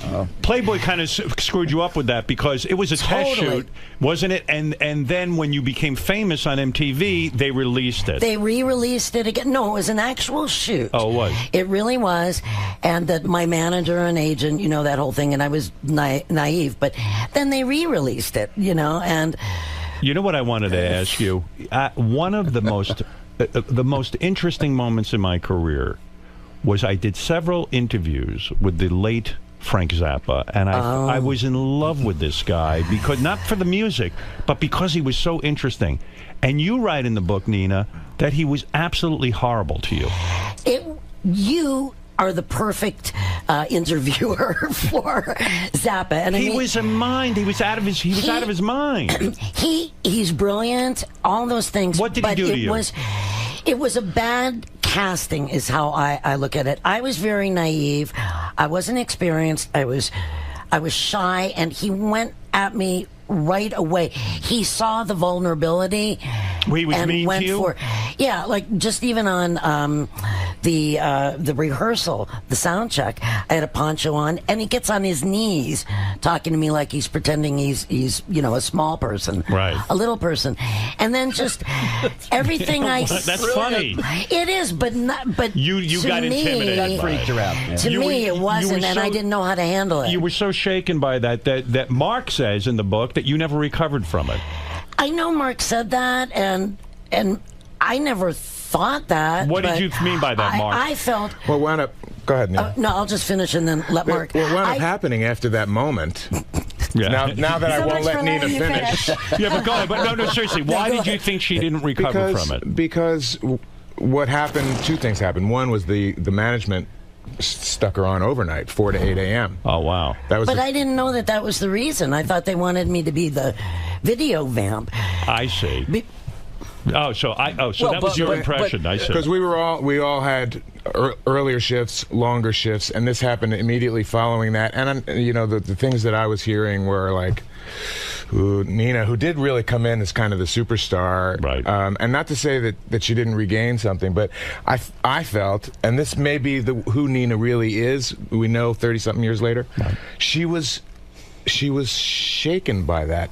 Yeah. And she should have been. That night was fucked. We were listening to that, and it was like, oh my God, we were I was cringing listening to it. Well, yeah, with Frank Zappa, he, maybe it was a thing too. He could have even been attracted to you and was trying to intimidate you in a way. And I blame myself for not being able to handle it. But the same thing happened to me. The same thing happened to me. What happened to you? He came on and I interviewed him. Yeah. He came on with Moon Unit after Valley Girl. And how'd that go? Terrible. Right. I came back from Mardi Gras. I took the red eye. I was totally pumped because I was a huge Frank Zappa fan. Right. But I come on. I know he's cantankerous. My feeling is that he's just cantankerous and he doesn't give a shit. On any given day, he doesn't care if he hurts your feelings or not. I think he probably was hot for Nina. Anyway, he comes on. He's showing off for his daughter, so every question was answered with, no. Why do you ask that, Alan? That's a pretty stupid question. Moon Unit's going, Dad, stop being mean to Alan. See, that's fascinating to me. But 2 weeks later, they come back, Dweezil and Moon Unit, to do their guest VJ spot. He's ambling down the hallway like, Daddy, okay, honey, go do a good job. Wow. And he bumps into me and goes, hey, I'm sorry. I just wasn't feeling good that day. Right. He said he was sorry. Give me a hug. He was Frank Zappa. It just didn't matter to him who he stepped over. I love reading the sexual stories. Getting back to Nina for 1 second. Martha has plenty. One more I got to bring up. Plenty. All right, Martha. Martha's really about you, That's Martha. the next 15 minutes. What I love in the book is John Cougar Mellencamp invites you to a party at his house with his manager. You show up with a friend, and it's just John Cougar Mellencamp and his manager. There's no friends. No party. That's such a guy. No party. You're like, where's the party, guys? And you're like, well, here we are. And again, why didn't you bang John Cougar that night? She was trying to get over Frank Zappa. Oh, yeah, Frank Zappa should go. John Cougar, no one was bigger than him at that point. I'm telling you, I am very. I'm not that kind of. I'm really not that kind of girl. I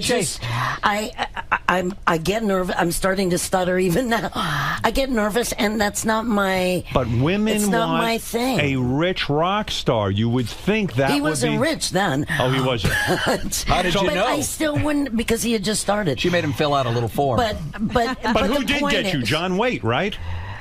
Actually, believe it or not, no.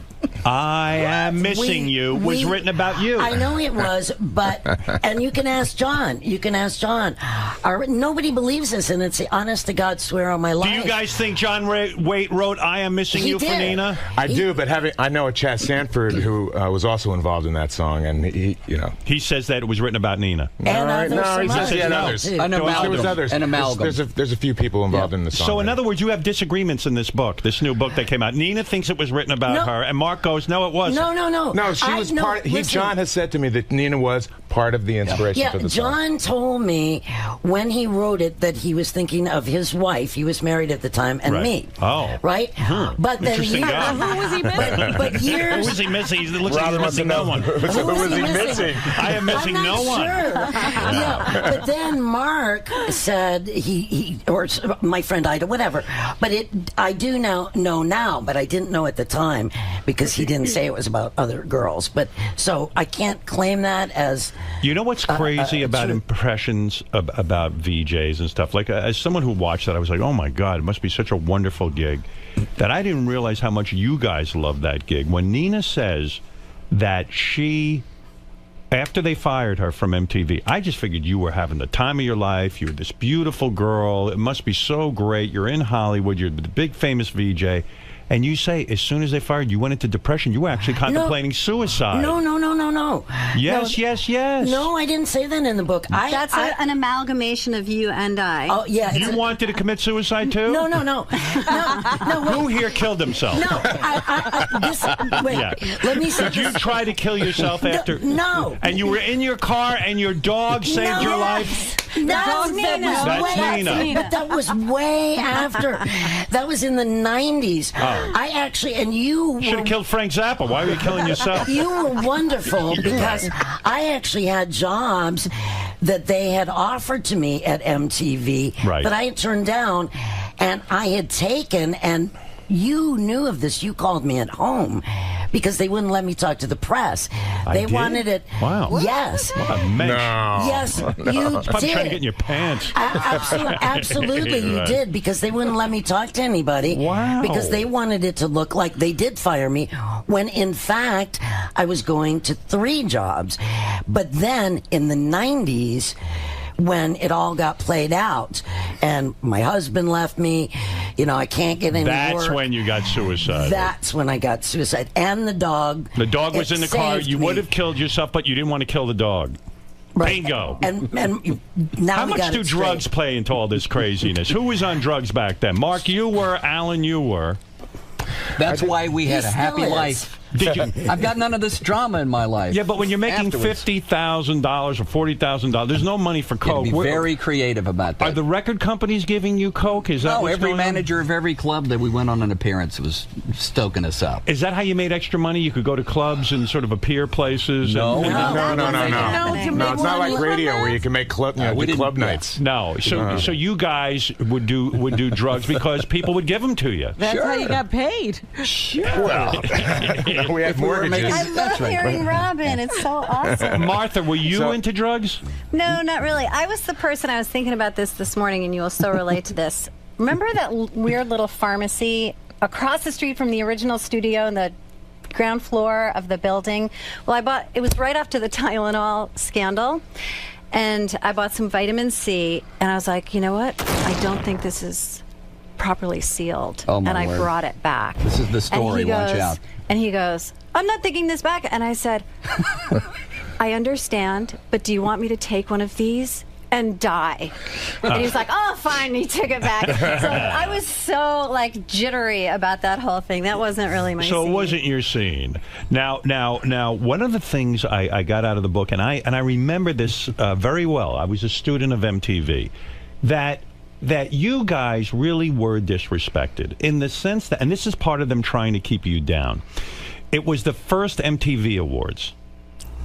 And I would have assumed I was going to see the VJs as the hosts of the MTV Awards. God bless you. Yeah. And I really did. And I thought that'll be interesting to see them all together, to see them in a different setting. It'll be interesting. And every one of you were left out of that. Yeah. They hired Dan Aykroyd to be the host. I think. Bette Midler, and somebody else was doing something else. I don't remember, but I remember you guys were completely left out. Was that part of the plan to keep you down? Well, we were so excited about the VMAs when they announced to us. We were as shocked as anybody. At the Hell's Kitchen studio, they said, we've got something great coming up. We're 3 years into MTV, we're going to have a Video Music Awards ceremony. It was like, oh my God. So we all began to think about what we were going to wear and how we were going to host this new show. Yeah. This was a new paradigm for MTV, you know, an award show at Radio City Music Hall. Big deal. So we get the scripts a couple of days in advance, maybe. We're going to have a little run through. Hello. You're not there. Where am I? Yeah. My bit was a bumper to commercial in the nosebleed section, and that was it. Wow. And the rest of us had these little But that was bumpers. really the beginning of MTV thinking about, bringing in Bigger celebrities world. to do everything. Yeah. That's the way that it weird. went down. And that was, that was why sort of the next round of VJs, Carson Daly aside, who wound up having obviously huge success. Right. Who really knows them. But I will say that was also kind of a separate thing. The VMAs were sort of its own little world at MTV because our lives continued for another couple of years on the air. Yeah. I mean, I enjoyed a lot of different things thereafter. I mean, my success at MTV. I'm not here to say anybody's went down or up. I'm just saying I enjoyed the You last did well few years. from it. Yeah, so it because I was- got out of the studio and I started doing the zany stuff in the streets and at Daytona and Spring Break and stuff like that. That was really my forte. I hated interviewing rockers, but I liked interviewing real people and jumping in the pool. You, Alan, you didn't. It's funny. You were married during the MTV days. Yeah, I had it ass backwards. So Mark, you were fucking like a rabbit.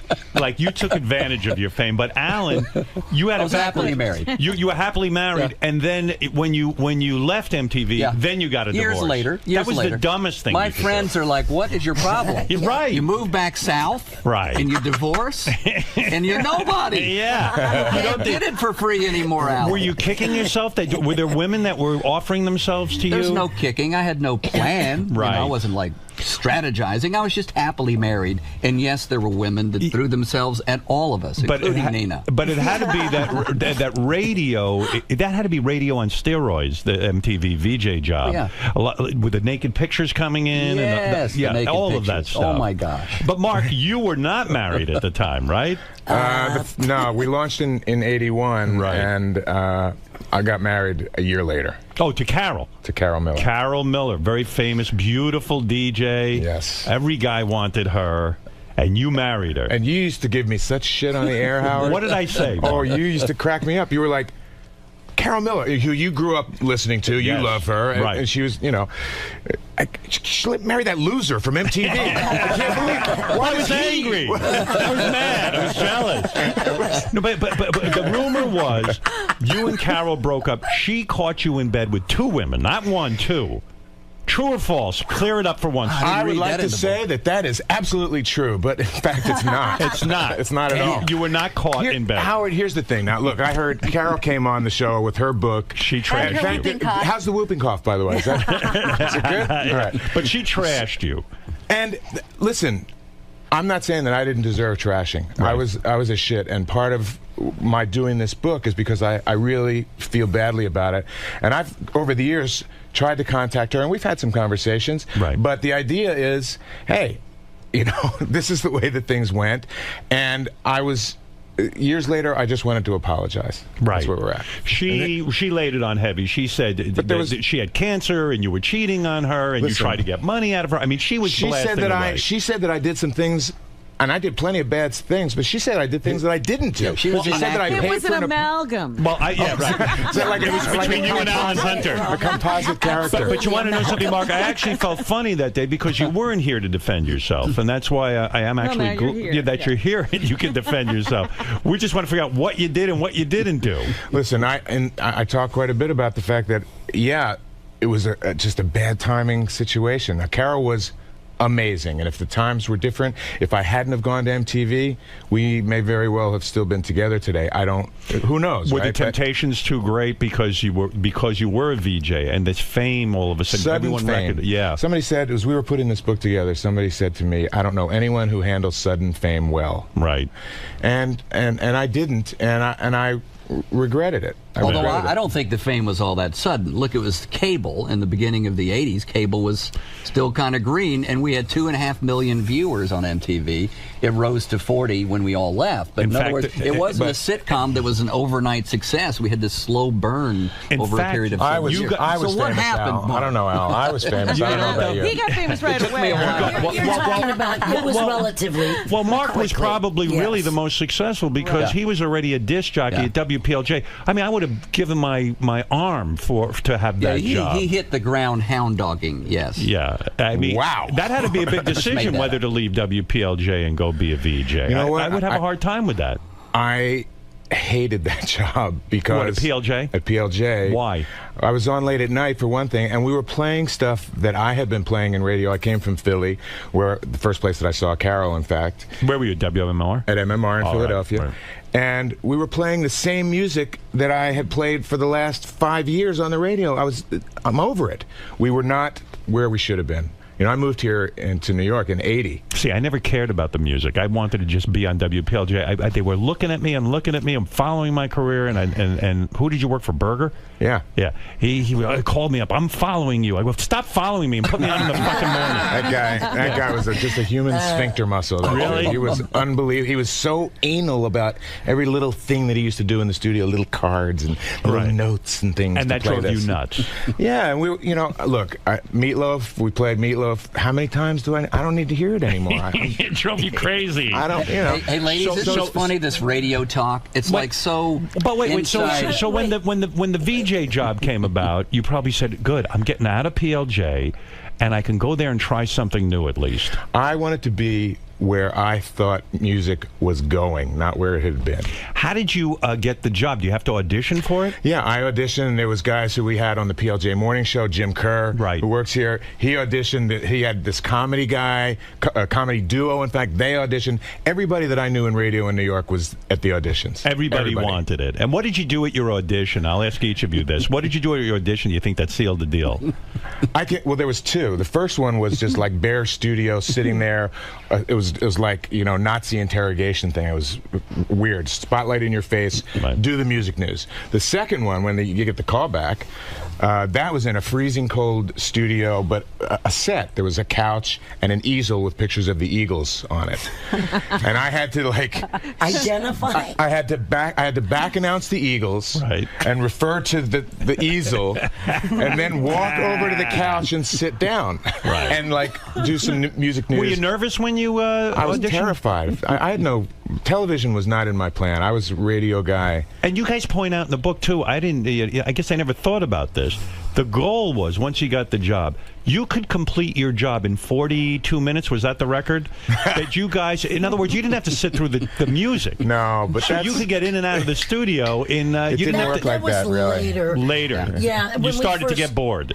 Well, when we wanted to go do drugs, we needed to get out and get that show done. Were you doing a ton of drugs, Alan? Not on air. No. No, I was a recreational drug But user. in other words, your job could be 42 minutes. You could complete a 4-hour shift in 42 Mark minutes. and I did a little high-fiving with speed. But we had a crew that was also running that. You know how the people hype you up around here? It's like, come on, man, let's get in and out. We all got to go see the hockey game tonight. And you go, yeah, I'm going to get through But the truth is, too, you guys probably never even saw each other that much because you came in. We did. In the first couple of years, the first studio on 33rd and 10th, we did because we were in the same dressing room. Right. But when we moved to 57th Street, then they gave us all dressing rooms. Right. We each had our own, and then they also that probably wasn't we good. weren't taping in. We were taping in It was sequence. the beginning of the end of the MTV family. It really right, was. yeah, because they need to keep you together.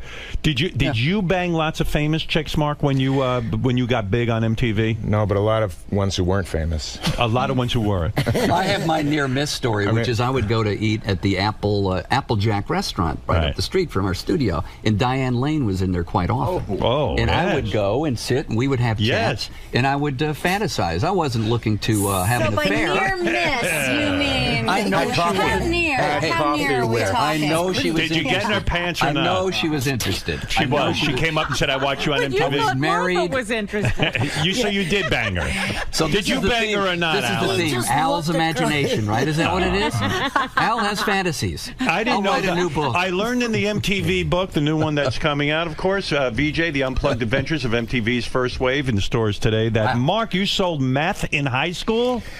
Yeah, I did. I was entrepreneurial. I'm Jewish. Right. A Jewish meth dealer. You know, where do you find that, really? Where did you grow up that you're dealing meth? I grew up in the suburbs of Philadelphia. No kidding. That's where it's big. It's huge there. It's How there much, and in Indio, California. Meth is a drug I don't understand. I mean, how much is it for this meth? And then you apparently lose your teeth and your looks immediately after you do it. You know, I never had an addiction to this stuff, and there was people who used to come to buy from me back in in the day who were terrifying that I wouldn't let in my house. Yeah, I bet.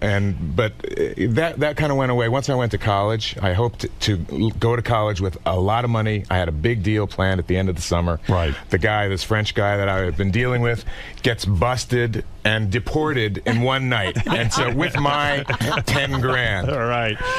Are you still selling meth? Yeah. Just around here. You could get some. Yeah, but Howard, meth ain't like it used to be. I bet. Now, Martha, the MTV tried to set you up on a date with Billy Joel as sort of a publicity stunt. Is that correct? Yeah, and I look back at that and I go, what was I thinking? I should have at least said, I had a boyfriend at the time, and I should have said, you understand, this is business. I'm going out with Billy Joel. But I was like, no, I can't. You should have done it. You had a crush on everybody, Martha, and you couldn't go out to dinner with me. I just can't imagine how different your life and my life have been at different points. Like in high school, I'm in like Anna and the King and I, and he's selling meth. That's what my girlfriend. They wanted diversity. At MTV, she's like, I would not have hung around with you. I'm like, I want to be Mrs. Rick Springfield, and he's like, MTV paid for my first hooker. Yeah, he's having. What's going on? How can I be living such a different life? Did you go to hookers when you were at MTV? No. First of all, did you have threesomes and foursomes? I mean, were you orgying? In Japan. I had some experiences like that at MTV. Very nice. Now it's easy for him to say yes.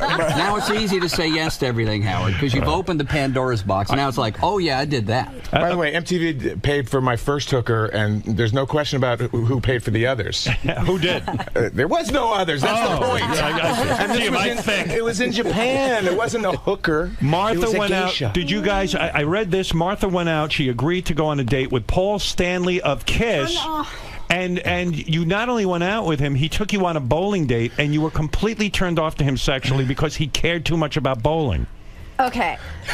Kiss is an awesome band. I love Kiss. No backpedaling, Martha. Go for it. I just want to say when you... Did you blow Paul Stanley? I just want to say that sometimes there are fragile egos, and I'm sure that Paul Stanley is a much better bowler now. Hey, was he really angry that he could not get his bowling game together? He was just super into bowling. Like he came and he had like his own shoes and his own bowling ball and his own bowling bag. And then is that a turnoff? This is all a mess. I mean, he's into it. And then we were bowling, and all of a sudden he's like, examining the pitch of the lane. He's like, he complained about the pitch of the lane.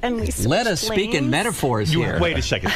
You had to switch lanes because Paul felt... the pitch of the lane was not correct. So did he try to take you home and have sex with you, and then you were just like, oh, forget it, I'm out of here? I don't know. I think that he kissed me goodnight, but I think Paul only was to be nice. down a I think different both lane. of us were like, okay, this doesn't work. But you say in the book, a lot of men got frustrated with you because you were the MTV cock tease. They would go out with you. They expected to get somewhere with you. Paul Schaefer hung around with you, right?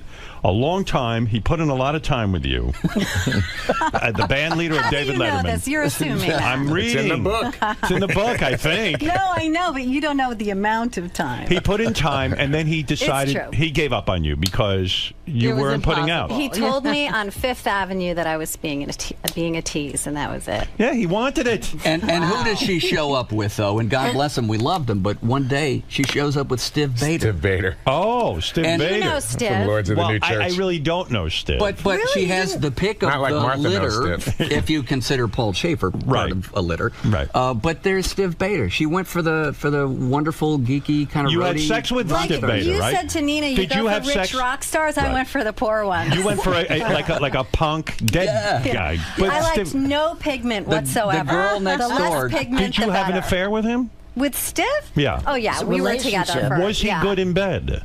Oh gosh. Were you good in bed? I'm so much better now. Well, by the way, I still want to know if Paul Stanley's bowling got better when you switched lanes. Exactly. Who knows? How was his bowl? Did he win at least? You know, you make the point, Martha, in the book that you now look at some of the music that you play. I'm surprised you actually say this, because you're an open-minded person, but some of the music you played on MTV, you are now ashamed of because you have a daughter. No, I won't and you say don't want I'm her to... ashamed of. It's just that it makes me cringe. I can't help it. When I hear Sexy and 17 and I have a teenager at home, I'm like, oh my God. But you say you now understand what the parents' advisory was doing. But Sexy and 17, isn't that what they said about Elvis and all this stuff? When you're 17, you think Sexy and 17 is all good. Right. When you're a parent, you go, oh my God, what a horrible message. Or you listen to like Rick James, Super Freak, and you're like, oh my God, some dad out there is praying that that wasn't written for his daughter. Is everyone happy now? I mean, the book is out, VJ, The Unplugged Adventures of MTV's First Wave. It's in stores today. We congratulate you on that. Thank you. Thanks. Where How are did we? this project come about? How did this? Who decided to get? Well, people Mark was together? dealing meth. He said there's got to be something better. Got to make some money out of this. We've been working on this for. That's what people are going to come away with. You were working on I'm this? a meth dealer. Did you sit together? We've been thinking about it for a decade, right? And, you know, 8 years ago, people started wanting to make a movie of it, a VH1 movie of the week, and they were all cheesy ideas. It was like, no, that's not the story. We don't know what the arc of our. We didn't sleep with each other, and we didn't die of a heroin overdose. So what is the real story here? Well, it's kind of an almost famous for the 80s. You know, it's the context of the times, the Reagan years, and MTV, the paradigm shift. Through our eyes, let's tell that story. So for the past 3 or 4 years, we've been trying to find a writer who could tell the story, the narrative of what. How did it work? Did the writer interview each one of you? Yeah, it became an oral history because our voices was the way to go. It's fun having you all in the same room. Did you do that too for the writing of the book? Did they? We did a bit, yeah. A little bit. Not so enough. much the interviewing Nina part, lives so far away. She lives in Maine. Nobody wants to go up there. What are you doing in Maine now? Are you married? No. You single? You're yes, you're hanging I live out? with a lot of animals. I love animals. Right. Are you And happy now? You're not going to kill yourself? I am. Yeah. It just, I am so grateful to all the time that I spent with MTV, Entertainment Tonight, the whole thing. But after having enough of it, it's really not who I am really. And Mark knows Will you this. join Mark? Will you join Mark in selling meth now? No, but I do have customers up there. In Mark's house. But I'm really so content. I love doing Sirius. Your life in Maine is good. You're on I live Sirius? in the woods with moose and everything, and I'm probably the calmest. Do you listen to music a lot? I don't. I listen to the radio. I listen to Sirius a lot, and I have like my best of Van Halen that I go speeding down the country. Do you roads. mostly listen to the music of your era when you not the 80s? Other than my work, I like classic rock mostly. Right. All right. Alan, what about you? What do you do now? You married? Yeah, I'm happily married again 6 years ago. I got 2 new kids, so I've got 4 offspring now, 2 older, 2 younger, and so that's why Mark's laughing at you for that. Why do you laugh, Mark? Why is that I'm funny? smiling contentedly to myself. I have a 20-year-old daughter who I love dearly, but my God, would I not want more kids now? Right. My girlfriend, I've been with the same girl for 13 years. I love Does her she to death. want kids? Jill, who I think you know, Jill once would like kids, I think. But you're not going to do it. Watch him Dude, stutter. I'm 60. You're Watch him 60 stutter. years old. Come on. It's enough, right? I'm done now. Right. Does she understand that? Yes, I think. Jill, do you understand that? God, I hope so. And Alan, how old are you now? It does keep you off the couch. I'm 56. You're 56, and you're chasing little children around. I feel great. That's why, Mark. I'm going to laugh at you, too. Mark, now I understand. I've got more kids out there to bring the money back and to sell the meth. Right. Sell the meth. Stay off the pole. Now, That's my older daughter. That would be a good TV show. I'm moving to Chicago. Sell the meth. I'm on my way to Chicago today. I'm moving to Chicago. My wife is getting her PhD at Northwestern, so I'm going to live a Chicago life. For my daughter's there. You have so a young wife? I do. How much younger? She's 18 years younger. 18 years? But she's 20 years older in the mind than I am. She's much more mature. Super hot, right? She keeps me. I don't know. How much younger is your wife, Mark? About 12 years. I mean, yes, 12 years. All right. Yeah. And Martha, what about you? Are you married now? I've been married for 21 years. What is the secret to a long relationship? Don't get married to Mark or Alan. Hey, thank you. Don't fuck Paul Stanley. Martha Quivers, ladies and gentlemen. Thank you so much. Although you're married 21 years, you cheat a lot, though, right? Is that the secret? So, do you have kids? Do you have children? We have 2 kids, and my husband and I work together all the time. He's a composer, so he and I share the studio. I think people think that we're weird. They're like the nerdy couple. They live in Malibu. They're the only ones who don't cheat. What kind of musician is he? He's a composer. Composer? Can they make any money? Yeah, he makes. There was a period of time between like 91 and 2001 where he was probably the most heard musician in America because he was on every commercial break. He does mostly commercials? Show. Yeah, he was doing but a lot of commercials. He was in the Fuzz Tones. He was in the Fuzz Tones. Yeah. You know what I love in the book? Martha talks about her life before MTV. She was an intern at WNBC. Yes. And you describe being an intern was so bad. Your main job there was taking Imus's laundry to the dry cleaner. Howard, do you remember that singles closet in the back of the music Absolutely. department? Like it was yesterday. That's where I was mostly. Robin, do you remember it? Organizing the records? Absolutely. Yeah, I was and you probably saw stickers that I actually put on. In other words, you were the assistant to the assistant of the music director. I was the assistant to the assistant, and I was in that back closet. And could there be a closet filled with worse music than the closet at NBC? Those horrible songs. Eddie Rabbit, Cliff Richard. That was a great I would pray for an Eddie Rabbit song. Oh, my God. Listen, you guys, you're a lot of fun. It's so great to see all of you. And really, I am looking forward to reading the book because I think that's a great era. Howard, you're in the book. I am? You're mentioned in the book. Oh, that doesn't matter to me. Tell me all about my